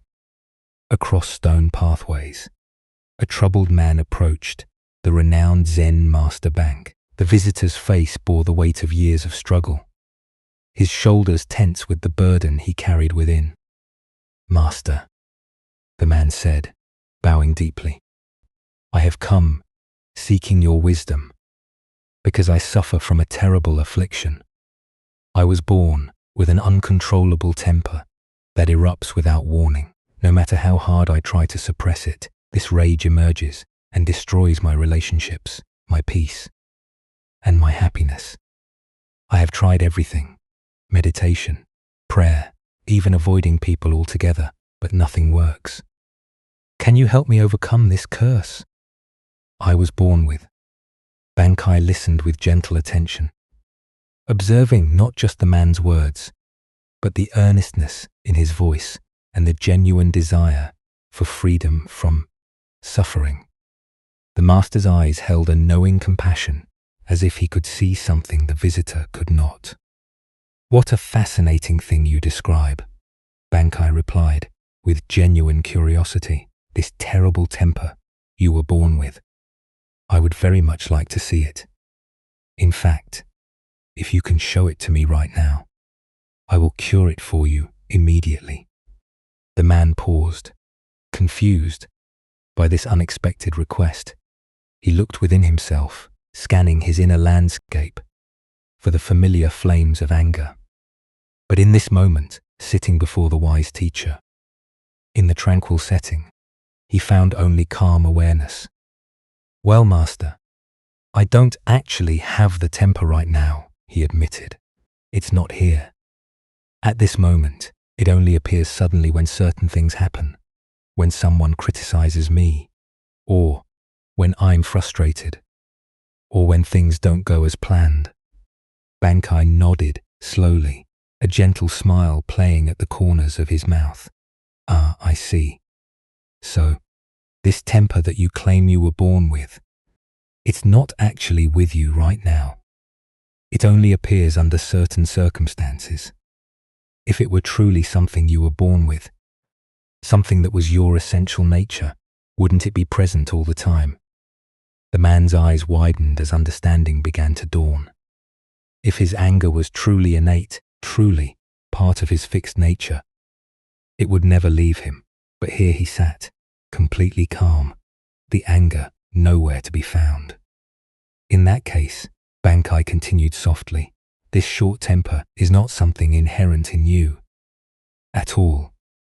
The Buddha once said, holding on to anger is like drinking poison and expecting the other person to die.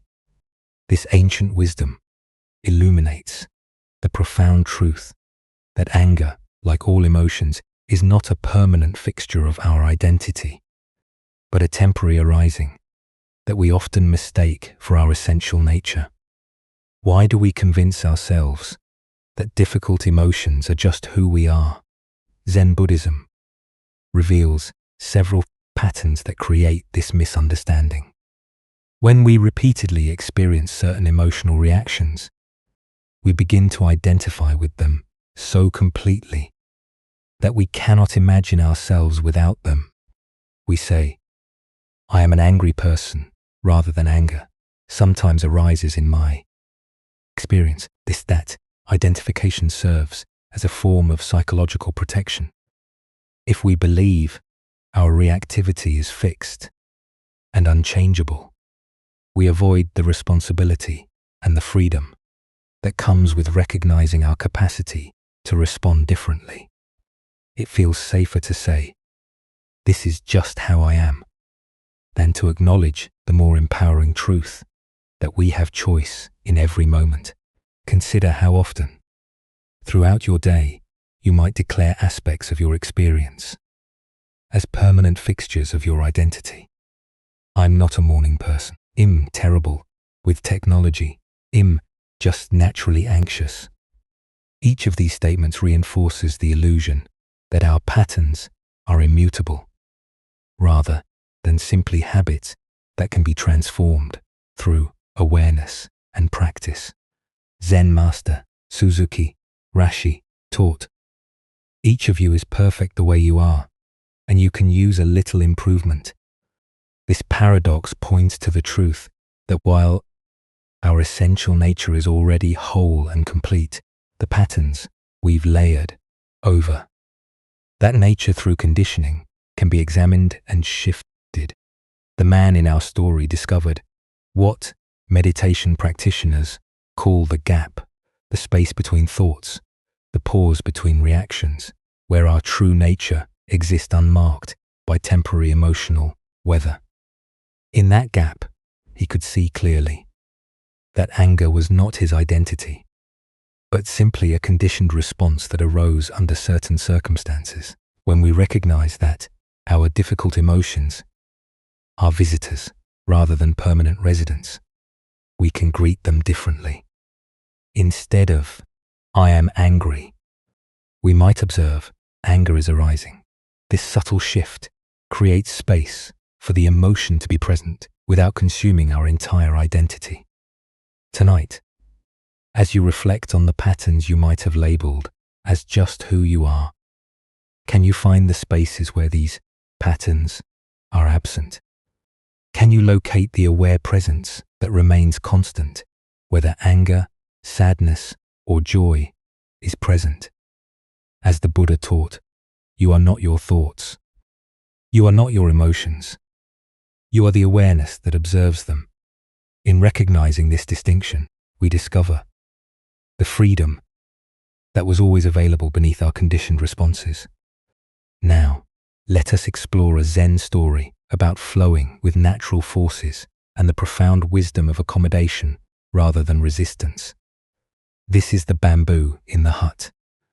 Master Ryokan's mountain dwelling was as simple and humble as his lifestyle, a small hut constructed with basic materials that provided adequate shelter without any pretense to permanence or grandeur. The structure reflected his philosophy of taking only what was necessary from the natural environment while remaining open to whatever changes the seasons and elements might bring. One spring, as the earth warmed and new life stirred throughout the mountain forests, something unexpected began happening beneath the wooden floorboards of the master's hut. Tiny bamboo shoots, following their ancient genetic programming to seek light and space for growth, started emerging from the soil below his living space. Most people discovering this situation would have immediately seen it as a problem, requiring swift action. Bamboo is notorious for its vigorous growth and its ability to damage structures. Left unchecked, the shoots would certainly push up through the floorboards, creating holes and potentially compromising the integrity of the entire building. The conventional response would have been to cut away the bamboo before it could cause structural damage. But Master Ryokan saw the situation differently. Rather than viewing the emerging bamboo as an unwelcome intrusion or a threat to his shelter, he chose to work with the natural forces at play. Without hesitation, he began tearing up sections of his floorboards to create space for the bamboo shoots to grow freely toward the light they sought. As the weeks passed, the bamboo responded to his accommodation by growing with remarkable speed and vigor. The shoots rose higher and higher, soon reaching the ceiling of the small hut and pressing against the roof beams. Again, most people would have seen this as the point where drastic action became necessary. Either the bamboo had to be cut, or the dwelling would be destroyed. Once again, Master Ryokan chose accommodation over resistance. He carefully removed sections of his roof to allow the bamboo to continue its upward growth, creating openings that let the shoots emerge into the open air above his living space. The bamboo responded by growing through the roof and continuing to reach toward the sky. The final result of this process was remarkable. Master Ryokan found himself living in a hut where living bamboo grew up through the floor and extended through the roof, creating a unique dwelling that was part human construction and part natural forest. Rather than seeing this as a compromised or damaged living situation, he embraced it as an enhancement that brought him into even more intimate contact with natural processes. Untroubled by what others might consider a highly irregular living arrangement, Master Ryokan simply continued his daily practices of meditation, study, and contemplation.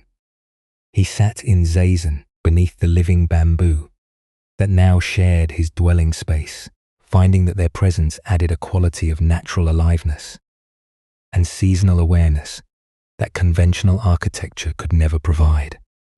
The bamboo became his intimate companions, growing and changing with the seasons, rustling softly in the wind, and creating patterns of light and shadow that shifted throughout the day.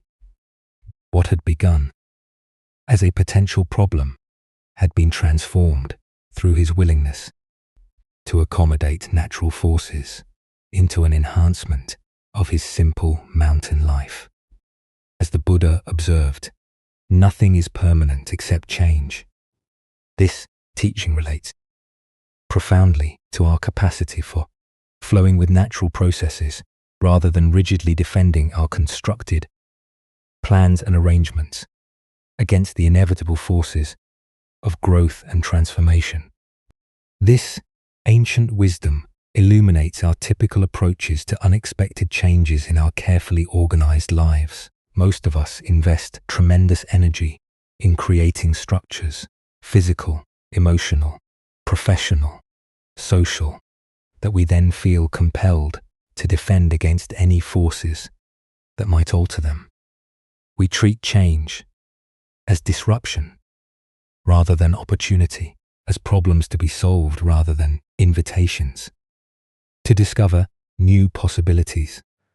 Master Ryoan's response to the bamboo demonstrates a radically different relationship with the unexpected.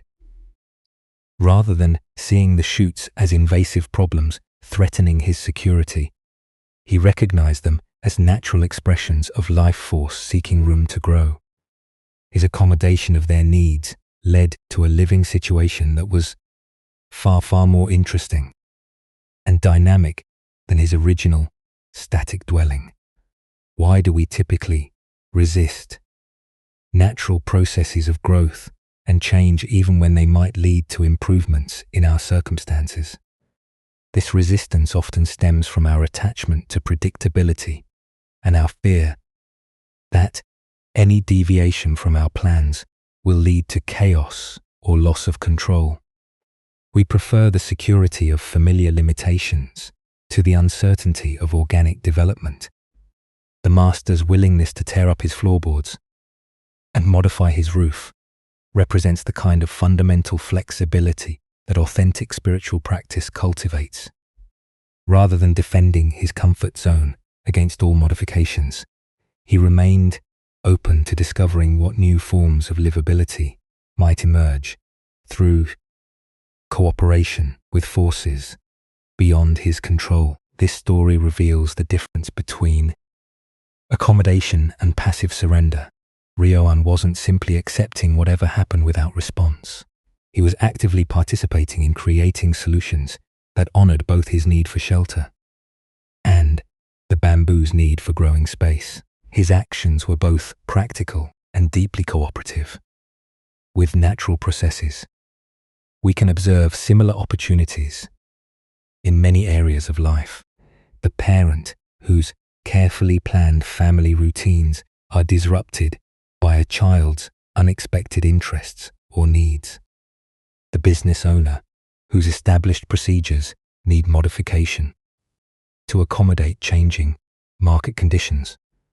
The individual whose life plans are altered by unforeseen circumstances that could lead to entirely new possibilities. Zen practice cultivates what might be called adaptive wisdom, the ability to work creatively with whatever emerges rather than rigidly defending predetermined structures against natural processes of change and growth. This requires a fundamental trust that flow and adaptation often lead to outcomes superior to our original fixed-term plans. The image of Master Ryoan, meditating beneath living bamboo that grew through his dwelling, represents teaching about integration with natural rhythms.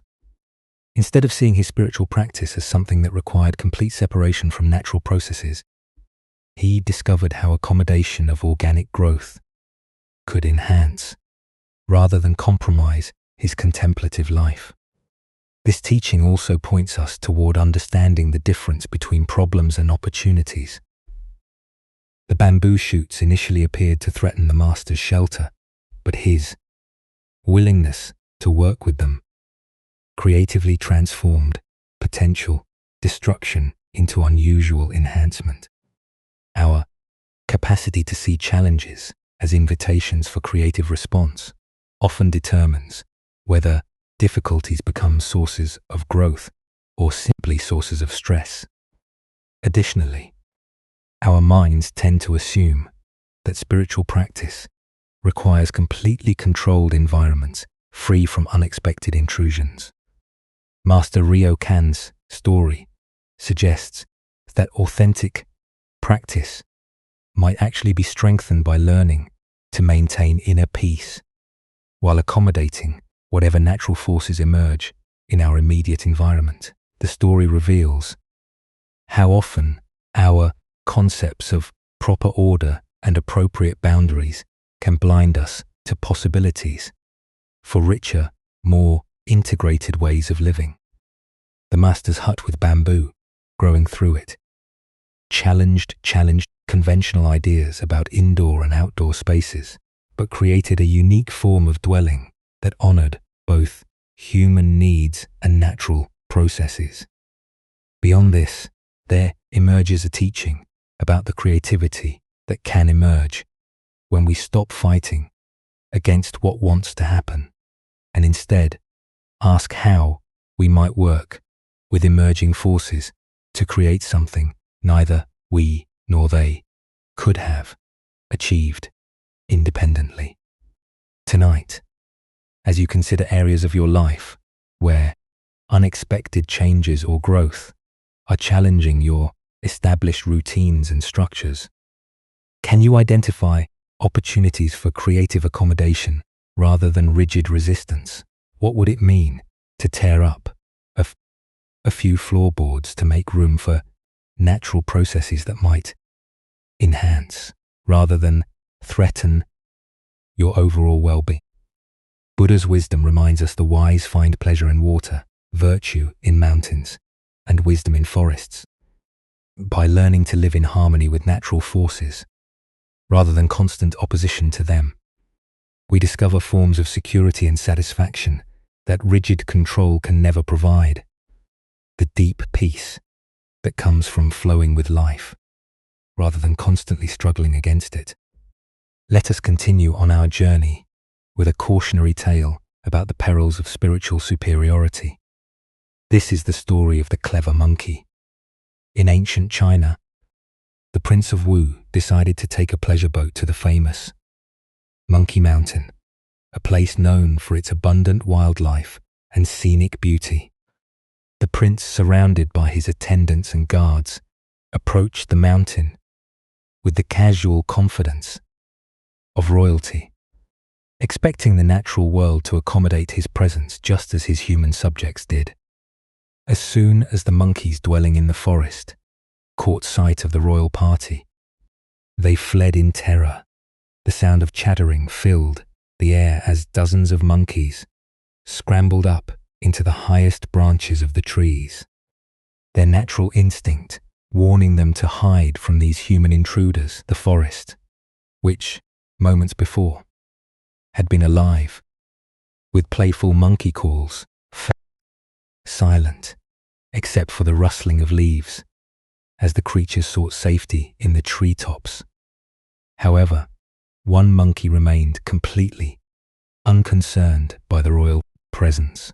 This particular monkey seemed utterly fearless, continuing his acrobatic display with remarkable skill and apparent indifference to the danger below. He swung gracefully from branch to branch, performing elaborate leaps and displaying his dexterity as if putting on a show.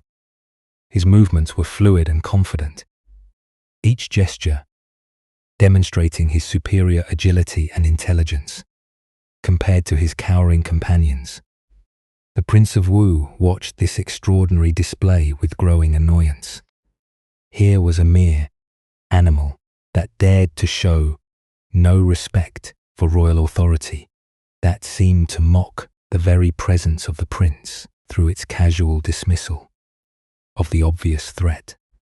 The monkey key's confidence appeared to be a direct challenge to the prince's power. Deciding to teach this insolent creature a lesson, the prince drew his bow and shot an arrow directly at the monkey. But to the amazement of all present, the monkey dexterously caught the arrow in mid-flight, plucking it from the air as easily as one might catch a falling leaf. The monkey examined the arrow briefly, then tossed it aside with casual dismissal, as if such feats were nothing more than child's play. The prince's face darkened with rage at this humiliation. His skill as an archer had been made to look foolish by a mere animal. "Attack," he ordered his attendants. "Bring down this arrogant beast." A volley of arrows filled the air. The monkey, suddenly overwhelmed by the coordinated assault, could not deflect them all. In an instant, he was struck by multiple arrows and fell, dead, to the forest floor. His extraordinary abilities proving useless against such overwhelming force. The prince turned to his wise companion, Yen Pui, who had watched this scene unfold with growing understanding. "You see what happened?" the prince said. "This animal advertised his cleverness.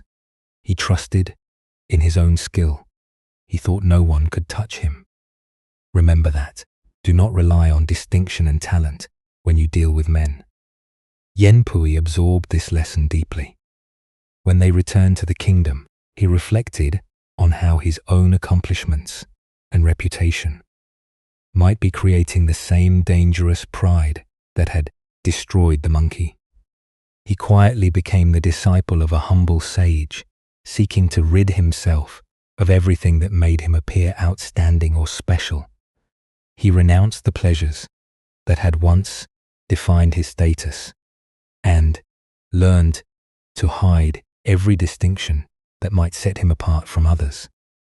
Through patient practice, Yen Pui cultivated such genuine humility that soon no one in the kingdom knew what to make of him. He had become so ordinary, so unassuming that people began to sense something profound in his very ordinariness. Thus, they held him in awe, not for what he displayed, but for the mysterious depth they sensed beneath his simple presence. Buddha spoke of this when he said, "Those who know do not speak. Those who speak do not know." This tale unveils the spiritual danger of making our wisdom or abilities into a source of identity and pride. Why do we feel compelled to demonstrate our spiritual understanding or special qualities?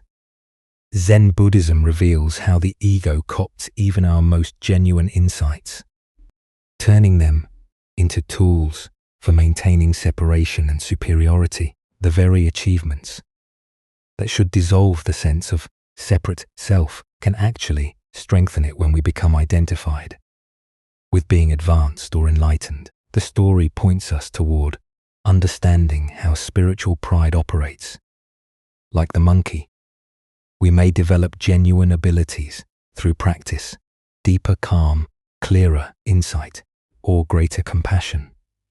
But when we begin to identify with these qualities, when we use them to distinguish ourselves from others, they become weapons that ultimately destroy us. This ancient wisdom illuminates a paradox at the heart of spiritual development. The more we genuinely progress, the more invisible that progress should become. True wisdom naturally expresses itself as humility, because it reveals the interconnected nature of all existence, dissolving any basis for feeling superior to others. Zen teacher Shunryu Suzuki spoke of "don't know mind" as the essence of beginner's mind. This is not ignorance, but the wisdom that recognizes how little our conceptual understanding actually penetrates the mystery of existence. The monkey key's tragedy was believing his cleverness made him special, rather than recognizing it as a temporary expression of universal intelligence. The Buddha taught, better than 1,000 hollow words is one word that brings peace. Yen Pui discovered that by hiding his distinctions, by becoming nothing special, he accessed a more profound kind of influence, one that touched others through presence rather than performance. Consider your own spiritual journey. Can you notice moments when insights or abilities become sources of subtle pride? when meditation experiences, psychological understanding, or compassionate actions become ways of feeling different from or better than others. Each time we make our practice into an identity, we create the spiritual equivalent of the monkey key's dangerous display. Tonight, as you rest in simple being, can you practice the art of being nobody special? Can you find the freedom that comes not from demonstrating your wisdom, but from resting in the ordinary mystery of awareness itself? As the Buddha said, those who are free of resentful thoughts surely find peace. The deepest peace comes when we release even our attachment to being peaceful. Now let us explore a story about the difference between submission and genuine understanding. This is the lesson of the proud priest and the gentle master. Master Bank had gained quite a reputation throughout the region. Unlike other teachers who filled their talks with complex philosophical arguments and lengthy quotations from ancient texts, Bankai spoke directly from his heart to the hearts of his listeners. His words were simple but profound, accessible to farmers and scholars alike. People from all walks of life, merchants, servants, samurai, and monks, gathered to hear him speak about the natural peace that exists within every person. The master's growing popularity began to trouble a priest from the Nichiren sect, whose own temple had grown noticeably emptier as his followers left to hear about Zen. This priest had built his identity around being learned, respected, and obeyed. He prided himself on his knowledge of scriptures and his ability to win theological debates. The idea that a simple Zen teacher could attract his devoted followers with plain speaking felt like a personal insult. Determined to expose what he assumed must be shallow teaching, disguised as wisdom, the Nichiren priest stormed into one of Bankai's gatherings. He pushed through the crowd of seated listeners, his robes billowing dramatically, his face stern with righteous indignation. The peaceful atmosphere of quiet attention was suddenly charged with tension as people turned to see what was happening. "Hey, Zen teacher," the priest called out loudly, his voice echoing through the hall. The deliberate rudeness of his address was unmistakable. He was treating the revered master like a common street performer. "Wait just a minute. I have something to say to you." Bankai looked up calmly from where he sat, showing no sign of irritation or defensiveness at the interruption. His eyes held the same gentle attention he gave to every person who approached him, whether they came with genuine questions or hostile challenges. "All these people here respect you and will obey whatever you say," the priest continued, his voice growing louder as he warmed to his challenge. "But a man like myself does not respect you at all. Can you make me obey you? Can your so-called wisdom compel someone who sees through your simple tricks?" The crowd held its breath, expecting either an angry response or a learned rebuttal that would put this arrogant challenger in his stead. Bankai smiled with what appeared to be genuine warmth and curiosity. "Please, come up beside me," the master said gently, "and I will show you." The priest, feeling triumphant that he had provoked a response and confident in his ability to expose whatever manipulation was about to unfold, proudly pushed his way through the crowd to the front of the hall. He stood beside the master's simple cushion, his chest puffed out with self-importance, ready to demonstrate his independence from this supposed authority. "Thank you," Banks said with the same gentle smile. "Now we might hear each other better if you come over to my left side. Please, step over here."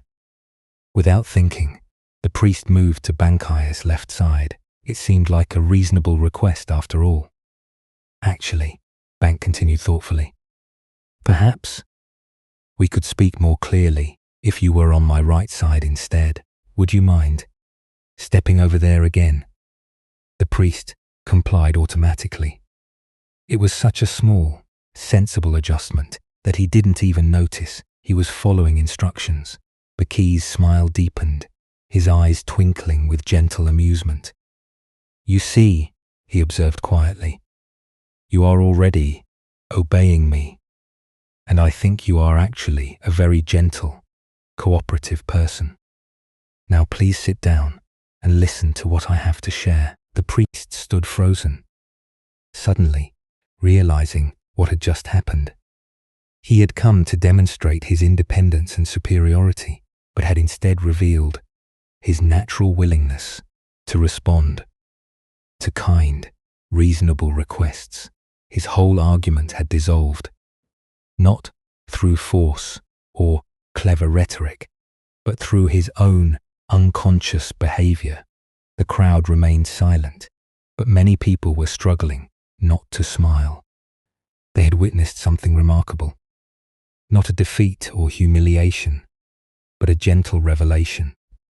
The master had shown that true influence comes not from demanding obedience, but from inviting natural cooperation. The priest felt his anger and arrogance melting away, replaced by something he hadn't expected: curiosity.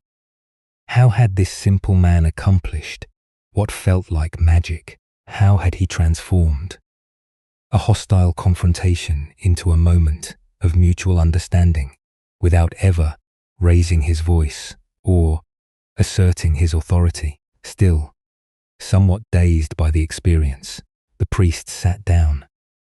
As Bankai began to speak again, the words seemed to bypass his analytical mind and speak directly to his heart. For the first time in years, he listened not to find flaws or prepare counter-arguments, but simply to hear what was being offered.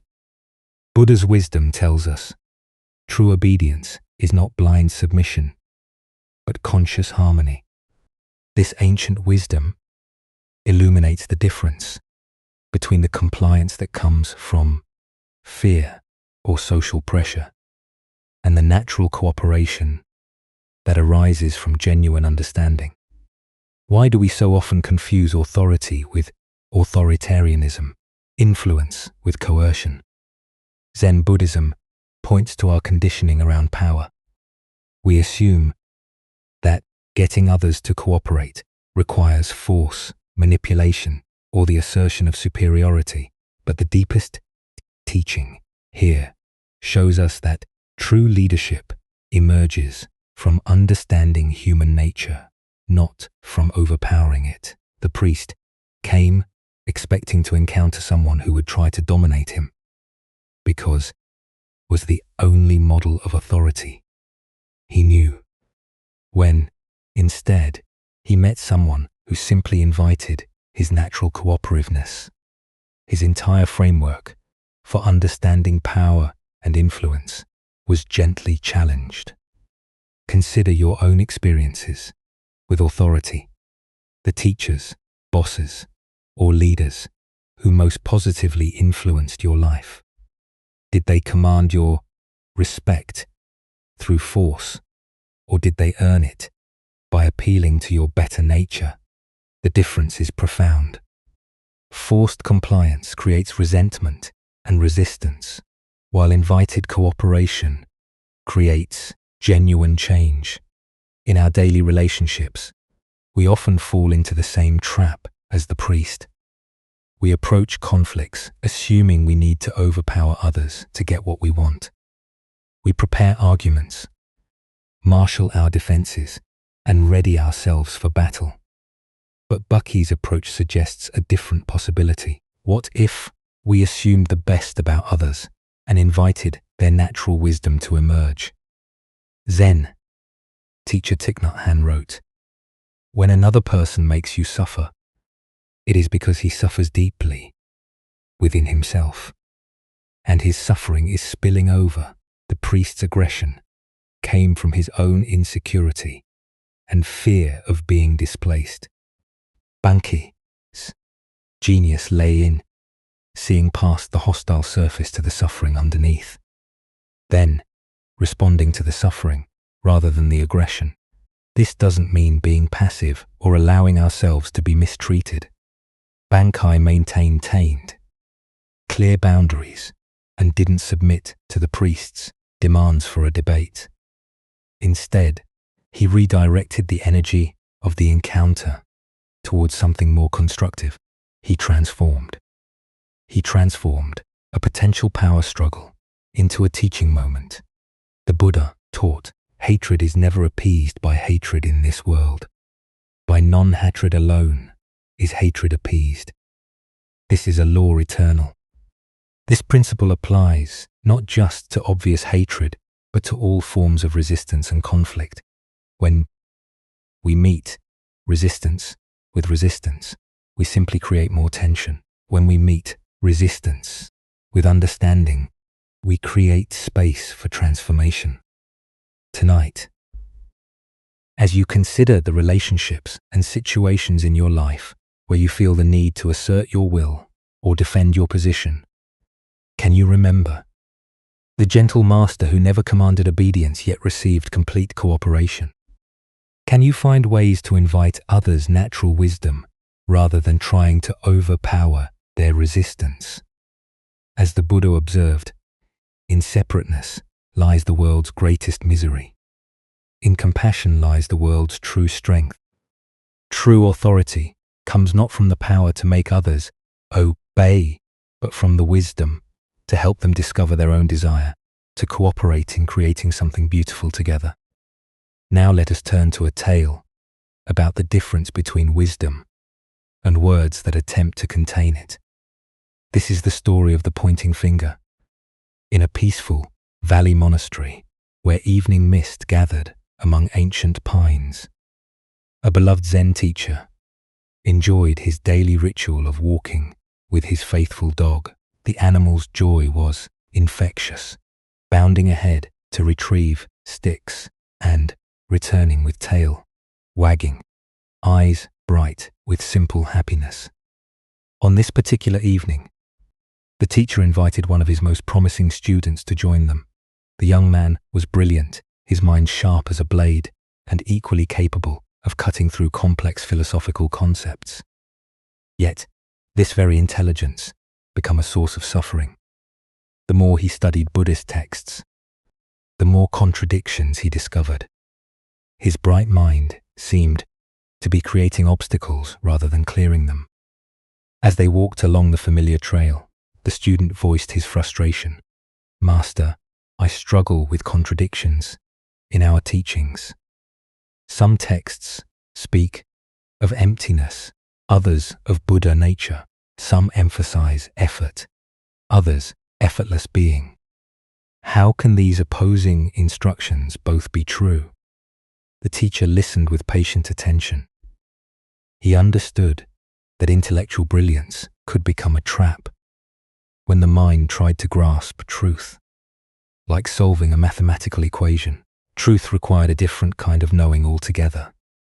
"You must understand," the teacher said gently, "that words are only guideposts. Never let words or symbols get in the way of truth. Here, I'll show you." The teacher called his dog, who came running with eager enthusiasm. The full moon hung low in the darkening sky, its silver light beginning to emerge as daylight faded. The teacher pointed directly at the luminous orb and spoke to his pet with the same tone he used for their usual games. "Fetch me the moon," he commanded. His finger extended clearly toward the celestial body. The dog's response was immediate and predictable. His gaze fixed intently on the teacher's outstretched finger, following its movement with focused attention he typically reserved for thrown sticks. The animal's entire being concentrated on the pointing digit, completely oblivious to the moon, hanging magnificently above. The teacher turned to his confused student with a knowing smile. Where is my dog looking? The student observed the scene with growing awareness. He's looking at your finger, he replied, beginning to sense the deeper lesson. Exactly. The teacher confirmed. Don't be like my dog. Don't confuse the pointing finger with the thing being pointed at. All our Buddhist words are only guideposts. Every person must fight their way through other people's words to find their own truth. The young student stood in silence, feeling something shift in his understanding. The moon shone overhead, its light touching everything equally, regardless of whether anyone pointed at it. The truth was like that moon, present and luminous, independent of any description or analysis. As the Buddha observed, do not believe in anything simply because you have heard it. But after observation and analysis, when you find that anything agrees with reason and is conducive to the good of one and all, then accept it and live up to it. This teaching addresses the exact confusion that plagued the bright student, mistaking concepts about truth for truth itself. Here we discover how intellectual understanding, while valuable, can become a barrier when we rely on it exclusively. The student's brilliant mind was capable of analyzing and comparing teachings. But analysis alone cannot deliver the direct experience that spiritual awakening requires. Like the dog fixated on the finger, he had become so focused on examining words and concepts that he missed the reality they attempted to indicate. Why do we become trapped in conceptual understanding? The thinking mind operates through division and comparison, understanding by breaking things into categories, but ultimate truth transcends these dualistic distinctions. It cannot be captured in concepts any more than the moon can be held in a photograph. This creates what Zen calls the great doubt, the frustrating recognition that our usual ways of knowing are inadequate for the most important questions. Different teachings use different words to point toward the same ineffable reality, like multiple fingers pointing at the same moon from various angles. Consider how this pattern manifests in spiritual seeking. We collect teachings like treasures, memorizing quotes from masters, analyzing meditation techniques, comparing different traditions. All of this can be valuable but becomes problematic when we mistake accumulation of spiritual knowledge for spiritual development itself. Zen teacher D. Suzuki said, "The finger pointing at the moon is not the moon." This applies not only to spiritual teachings, but to all areas where we confuse the map for the territory. In relationships, we can become so focused on analyzing the relationship that we lose touch with the actual experience of loving. In nature, we can become so busy photographing that we miss the immediate wonder of simply being present. The moon represents what Zen calls our original nature, the awareness that exists prior to all concepts and categories. This awareness is always present, just as the moon exists, whether or not anyone points at it. It doesn't need to be created or achieved, only recognized. This doesn't mean abandoning study or intellectual understanding. The teacher himself used words and concepts to convey his lesson. Rather, it means holding our conceptual knowledge lightly, using it as a tool rather than an end goal. Like a ladder that helps us reach a roof, spiritual teachings can be discarded once they've served their purpose. Tonight, as you encounter the inevitable complexity of modern life, can you distinguish between the pointing fingers and what they point toward? When you study spiritual teachings or seek guidance, can you remember that words are merely fingers pointing at the moon of your own innate wisdom? Buddha's wisdom teaches us. Work out your salvation with diligence. The work involves not just understanding teachings intellectually, but moving through them to the reality they indicate. Our next story reveals the mysterious ways that true effort emerges when we release our preconceptions about purpose.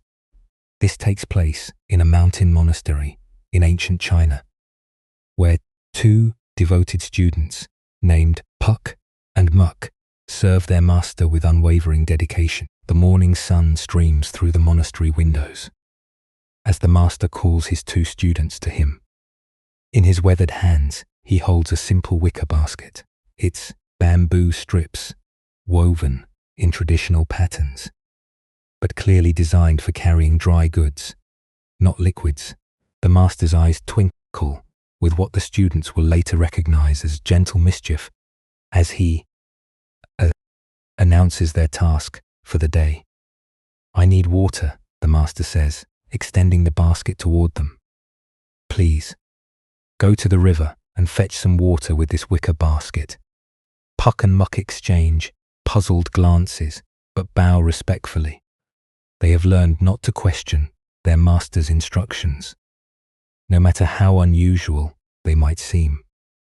Together, they carry the basket down the winding path to the river, its waters rushing clear and cold from the mountain peaks above. Reaching the riverbank, they wade into the gentle current and dip the basket below the surface. As expected, the water immediately flows through the woven strips, leaving them empty-handed, undeterred.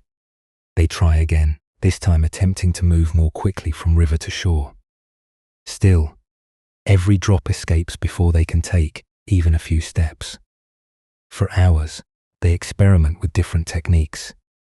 They try covering the basket with their robes, moving in coordinated patterns, even attempting to carry it together. Each effort ends the same way, with empty hands and growing frustration. Yet something keeps them trying. Perhaps it's their devotion to their master, or perhaps it's the puzzle itself that compels them to continue. Finally, as the sun begins its afternoon descent, they return to the monastery with heavy hearts and the same empty basket. "Master," Puck begins hesitantly, "we have tried everything, but the basket simply will not hold water." The master takes the basket from their hands and examines it carefully, running his fingers along the bamboo strips. A smile spreads across his face as he says, "Ah, wonderful. The basket has never been this clean. If I had simply asked you to clean it, you would have given it a quick rinse. But motivated by the challenge of carrying water, you have scrubbed every surface, forced water through every crevice, and polished it to perfection." Buddha's wisdom reminds us, happiness does not depend on what you have or who you are. It solely relies on what you think. This tale unveils the profound difference between going through motions and genuine engagement with our tasks. Why do we struggle to bring our full attention to mundane activities and teachings? Zen illuminates how our ego creates hierarchies of importance, labeling some tasks as worthy of our best effort and others as mere drudgery to be completed as quickly as possible. We save our enthusiasm for activities that promise recognition, pleasure, or advancement, while treating necessary maintenance work as obstacles to more meaningful pursuits. Our minds constantly evaluate whether activities deserve our full presence. Cleaning becomes a chore when we focus solely on having clean spaces. Exercise becomes tedious when we think only of fitness goals. Cooking becomes rushed when we view it merely as fuel preparation. In each case, we rob ourselves of the intrinsic satisfaction available in skillful engagement with the task itself. The Buddha taught that right action emerges naturally when we bring wholehearted attention to whatever we're doing. Puck and Muck discovered this principle accidentally, motivated by their desire to solve the master's puzzle. They transcended their usual approach to cleaning and brought creativity, persistence, and total engagement to their work. Master Lingi taught, there is nothing special to do. Just be ordinary. Relieve yourself, wash your face, put on your clothes, and eat your food. When tired, sleep. This ordinariness points not to carelessness, but to bringing the same quality of presence to every activity. The sacred isn't found in special practices, but in meeting common tasks with uncommon attention. Consider how your relationship to household chores might strengthen if you approach them as spiritual practice. What if washing dishes became meditation on impermanence? What if organizing your living space became an exercise in mindful attention to detail? What if preparing meals became an offering of nourishment to yourself and others? The deeper pattern here reveals how indirect approaches often evoke our best efforts. When we focus directly on outcomes, we often become self-conscious and restrictive. When we focus on meeting challenges or serving others, our natural capabilities emerge more fully. Tonight, as you encounter tasks that your mind judges as unimportant, can you experiment with bringing the attention you give to something precious?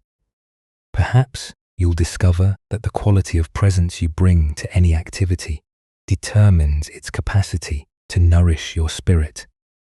As the Buddha said, if you want to know your past life, look at your present condition. If you want to know your future, look at your present actions. Every mundane task is an opportunity to practice the presence that shapes both your character and your experience of aliveness.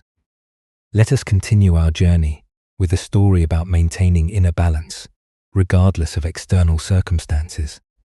This is the teaching of Master Hakuin, and the power of Is That So?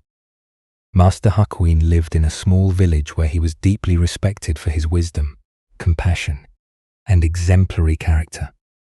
For decades, he had maintained a reputation as a pure and enlightened teacher, someone who had transcended ordinary human weaknesses and embodied the highest spiritual ideals. Villagers often brought their problems to him, seeking guidance and inspiration from his teachings and his impeccable way of life. In this same village lived a beautiful young woman whose family was well known and respected. When she became pregnant outside of marriage, her condition caused a scandal that rippled through the tight-knit community. Her parents were furious and demanded to know who was responsible for bringing such shame upon their family. At first, the young woman refused to reveal the father's identity. She was protecting someone she loved, someone whose reputation and future would be destroyed if the truth came out. But as her parents' anger intensified and the pressure became unbearable, she made a desperate decision. In a moment of panic and confusion, she pointed to the one person she thought could weather this storm better than her actual lover, the respected Master Hakuin. When her outraged parents confronted the Zen master with their daughter's accusation, they expected protests of innocence, explanations, or at least some expression of shock at being falsely accused. Instead, Hakuin listened calmly to their angry words and simply replied, "Is that so?" His response only seemed to confirm their worst suspicions. Surely an innocent man would defend himself more vigorously. The scandal exploded throughout the village. People who had revered Hakuin as a saint now whispered that he was a hypocrite who had been living a lie. His reputation was destroyed overnight, and former students abandoned him in disgust and disappointment. When the child was born, the parents brought the baby directly to Hakuin. "This is your responsibility now," they declared bitterly. "Since you are the father, you must take care of this child." They thrust the infant into his arms and walked away, leaving him to face the consequences of a crime he had never committed. Again, Hakuin simply said, "Is that so?" and accepted the baby without protest or explanation. For many months, the former master cared for the child with tender attention. He fed the infant, changed diapers, walked the floors during sleepless nights, and provided all the love and care that any devoted parent would give. Neighbors, who had once brought him offerings of food and respect, now ignored him or spoke of him with contempt. He had lost his position, his reputation, and his livelihood, but he continued to care for the child with peaceful dedication. Meanwhile, the young woman struggled with the weight of her lie. Watching the revered teacher suffer for her deception while caring lovingly for a child that wasn't his became unbearable. The guilt consumed her until she could no longer live with what she had done. Finally, she confessed the truth to her parents. The real father was a young man in the village, whom she had been trying to protect. Her parents were horrified to learn what they had done to an innocent man. They rushed to Hakuin's simple dwelling with profuse apologies. "Master, we have wronged you terribly," they said, bowing deeply. "Our daughter has confessed that you are not the father. We know now that you have suffered unjustly for our mistake. Please forgive us and allow us to take the child back to its real family." Hakuin listened to their apologies with the same equanimity he had shown to their accusations. As he gently placed the baby in their arms, he offered the same response he had given throughout the entire ordeal. "Is that so?" As Buddha's wisdom reminds us, hatred does not cease by hatred, but only by love. This is the eternal rule. What emerges from this story is the profound power of maintaining inner equilibrium, regardless of how others perceive us or what circumstances life presents.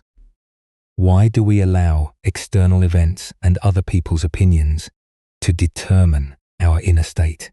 Zen Buddhism teaches that true freedom comes from developing an unshakable center that remains stable, whether we're being praised or blamed, honored or dishonored, treated fairly or unjustly. Hakuin's response is that so represents a profound spiritual practice. He wasn't being indifferent or passive. He was demonstrating the ultimate non-attachment to reputation, status, and even justice itself. His consistent response showed that his sense of worth and purpose came from within rather than from external validation. Consider how differently most of us would react to false accusations, public humiliation, and complete loss of reputation. The natural human response is to defend ourselves, to fight against injustice, to demand that others see the truth. But Hakuin's approach reveals another possibility, meeting all circumstances with the same peaceful acceptance. This doesn't mean we should never defend ourselves or that we should passively accept all injustices. Hakuin's teaching is more subtle. He shows us that our inner peace doesn't have to depend on external circumstances being fair or favorable. We can maintain our center regardless of how the world treats us. The Buddha taught. Hakuin's equanimity protected him from the additional suffering that would have come from resentment, self-pity, or desperate attempts to restore his reputation. While the situation was undoubtedly challenging, he didn't compound the difficulty with emotional resistance. Look deeply at your own reactions to criticism, misunderstanding, or unfair treatment. How much of your suffering comes from the actual events, and how much comes from your mental and emotional responses to those events? Hakwin's example suggests that we have far more control over the second source of suffering than the first. Tonight, as you encounter whatever judgments, misunderstandings, or unfair treatments life may bring, can you remember Master Hakuin's peaceful? Is that so? Can you find the space between what happens to you and how you respond, discovering that your inner peace need not be held hostage by external circumstances? Buddha's wisdom teaches us peace comes from within. Do not seek it without. True spiritual development isn't measured by how well life treats us, but by how gracefully we can meet whatever life brings. Maintaining our compassion, dignity, and inner tranquility, regardless of whether the world recognizes our worth or understands our true nature. Our next story reveals a teaching about the fluid nature of identity and the wisdom that transcends conventional categories of pure and impure. This is the all-purpose bowl. Master Sene's living quarters reflected his approach to life, simple, practical, and unencumbered by the elaborate protocols that many people believed necessary for proper spiritual living. Among his few possessions was a single mixing bowl that served multiple functions throughout his daily routine, demonstrating his commitment to simplicity and his freedom from conventional social expectations. Each morning after relieving himself, the master would fill this bowl with water and use it to wash his hands thoroughly, ensuring proper hygiene while maintaining his focus on present moment awareness. The bowl served this practical sanitary function with the same dignity it brought to all its uses. Later at lunchtime, Master Sengai would take this same bowl to prepare vegetables that would accompany his simple meal of boiled rice. He would wash and cut vegetables in the bowl, mix seasonings, and use it for all the food preparation that his modest meals required. Finally, he would add the prepared rice to the bowl, transforming it into his eating vessel for the day's main meal. This pattern continued, day after day, season after season. The same bowl served seamlessly as wash basin, food preparation vessel, and rice container, its function shifting fluidly according to the master's immediate needs. To him, this arrangement was perfectly natural and efficient, demonstrating the practical wisdom of not multiplying possessions unnecessarily. However, this unconventional approach eventually caught the attention of a guest who was visiting the temple. Watching the master's routine with growing concern, the visitor finally felt compelled to speak up about what seemed like a serious hygiene violation. "Your Reverence," the guest cautioned carefully, not wanting to offend, but feeling the need to point out what appeared obvious. "Are you sure it's all right to use the same bowl to wash your hands and then serve food? Doesn't this seem unsanitary? What about the risk of contamination?"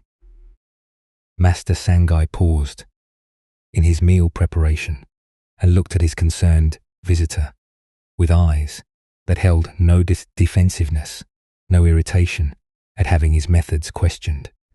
Instead, his response revealed a perspective that transcended conventional categories of clean and dirty, appropriate and inappropriate.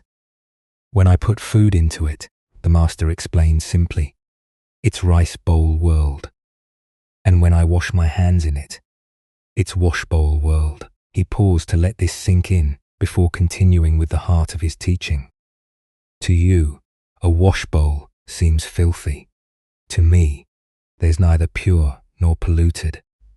The guest stood quietly, absorbing the implications of this response, recognizing that the master had just revealed something profound about the nature of identity, function, and the mental categories we use to organize our experience of reality. The Buddha taught all conditioned things are impermanent. Strive diligently. This teaching relates profoundly to our understanding of how identity and purpose are fluid rather than fixed, and how our mental categories often create artificial distinctions from direct experience. This illuminates our tendency to assign permanent identities to objects, people, and situations based on single functions or temporary characteristics. We label things as clean or dirty, sacred or profane, appropriate or inappropriate, often forgetting that these designations exist in our minds rather than as inherent properties of the things themselves. Master Sangai Bol demonstrates something revolutionary about the nature of identity and function. The physical bowl remained unchanged, whether serving as wash basin or food container. Only its contextual use shifted. The master recognized that our mental categories of pure and impure are human constructs that can blind us to the essential nature of things which exists beyond such dualistic thinking. This teaching reveals our attachment to complex systems of classification and protocol that often serve social convention more than practical wisdom. We create elaborate rules about which objects can serve, which functions, which combinations are acceptable, which boundaries must never be crossed, while some distinctions serve genuine health and safety purposes. Many others simply reflect conditioned thinking rather than necessary reality. Why do we find it so disturbing when someone violates our expected categories and boundaries? This discomfort often arises from our deep need for predictability and our investment in the mental frameworks we use to organize experience. When someone demonstrates that our categories are more flexible than we assumed, it can threaten our sense of how the world should work. The master's phrase, rice bowl world and wash bowl world, points toward understanding how context determines meaning rather than inherent properties determining function. The same water can be drinking water in one context and cleaning water in another. The same words can be poetry in one setting and prose in another. The same action can be sacred in one moment and ordinary in another. This story also reveals the difference between practical hygiene and psychological categorization. Master Senai wasn't advocating careless sanitation. He washed both the bowl and his hands thoroughly. His point was that our mental designations of pure and impure often extend far beyond actual cleanliness into realm of social anxiety and rigid thinking that can separate us from direct practical engagement with life. We can observe similar patterns in many areas where we create unnecessary complications through over-categorization. The person who needs multiple sets of dishes because they can't bear to serve different types of food on the same plates. The office that requires separate equipment for different tasks that could easily be shared. The community that insists on elaborate protocols for activities that could be handled simply and directly. Zen practice cultivates what might be called functional flexibility, the ability to work with things according to their immediate utility rather than their assigned social categories. This doesn't mean ignoring genuine practical considerations, but rather questioning which distinctions serve real purposes and which ones simply reflect conditioned thinking.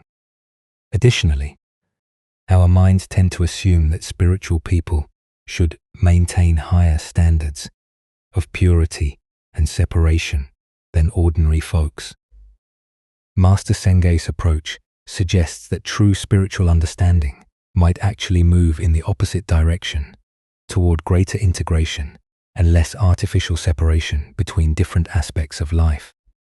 The story points us toward a understanding that purity and pollution are often mental constructs rather than absolute realities.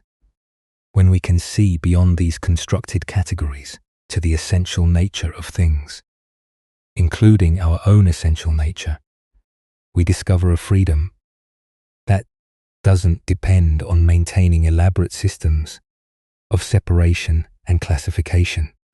We also find ourselves confronted by questions about what constitutes appropriate spiritual behavior. The master's unconventional approach challenged his guests' assumptions about proper conduct, revealing how our expectations about spiritual living can sometimes create unnecessary complexity rather than supporting genuine simplicity and wisdom. Tonight, as you notice the various categories and distinctions you use to organize your experience, can you identify places where these mental constructs might be creating unnecessary separation or complication? What would it mean to hold your classifications more lightly, allowing function and context to determine appropriateness rather than rigid preconceptions? Buddha's wisdom reminds us, form is emptiness, emptiness is form. When we understand that the categories we assign to experiences exist in our minds rather than as inherent properties of things themselves, we discover a flexibility and freedom that allows us to work with life more directly and practically, seeing through artificial distinctions to the fluid, interconnected nature of all existence. Tonight, as we draw our time together to a quiet close, can you feel how different your mind is right now compared to when we began? Can you notice the spaciousness that has opened up? The gentle stillness that wasn't there before? This isn't something you've achieved through effort. It's something you've discovered by simply letting go of the struggle to control your thoughts. The Buddha reminded us, the mind is like water. When agitated, it becomes difficult to see. When calm, everything becomes clear. As you rest in this moment, notice how this clarity feels. Not empty in a vacant way, but empty, like a clear sky that can hold any weather without being disturbed by it. Each story tonight has pointed to the same liberating truth, that the mental peace you've been searching for was never actually missing. The frantic thoughts, the endless mental chatter, the overwhelming noise in your head. None of these are your true nature. They are simply weather patterns, passing through the vast open sky of your awareness. Even when tomorrow brings its usual challenges, even when your mind starts racing again, remember what you've experienced here. The capacity for this mental quiet isn't something special or rare. It's as natural as breathing. You don't have to earn it or perfect it. You simply have to stop fighting it and allow it to be. Consider how effortless this feels right now. Your thoughts may still be present, but they're no longer demanding all your attention. They arise and pass away like gentle waves on a calm lake while you rest peacefully in the depths beneath. This is what the masters meant by an empty mind. Not the absence of thoughts, but freedom from being controlled by them. These ancient teachings have shown you something remarkable. That mental freedom doesn't require years of practice or perfect circumstances. It requires only the willingness to stop struggling and recognize the natural stillness that's always been here, patiently waiting beneath the surface noise. the peace you feel right now, isn't temporary. It's a glimpse of who you really are. When you're not caught up in the endless commentary of thought, may this recognition stay with you, gently guiding you back to stillness whenever life feels overwhelming. Sleep well, and thank you for joining us on this journey. At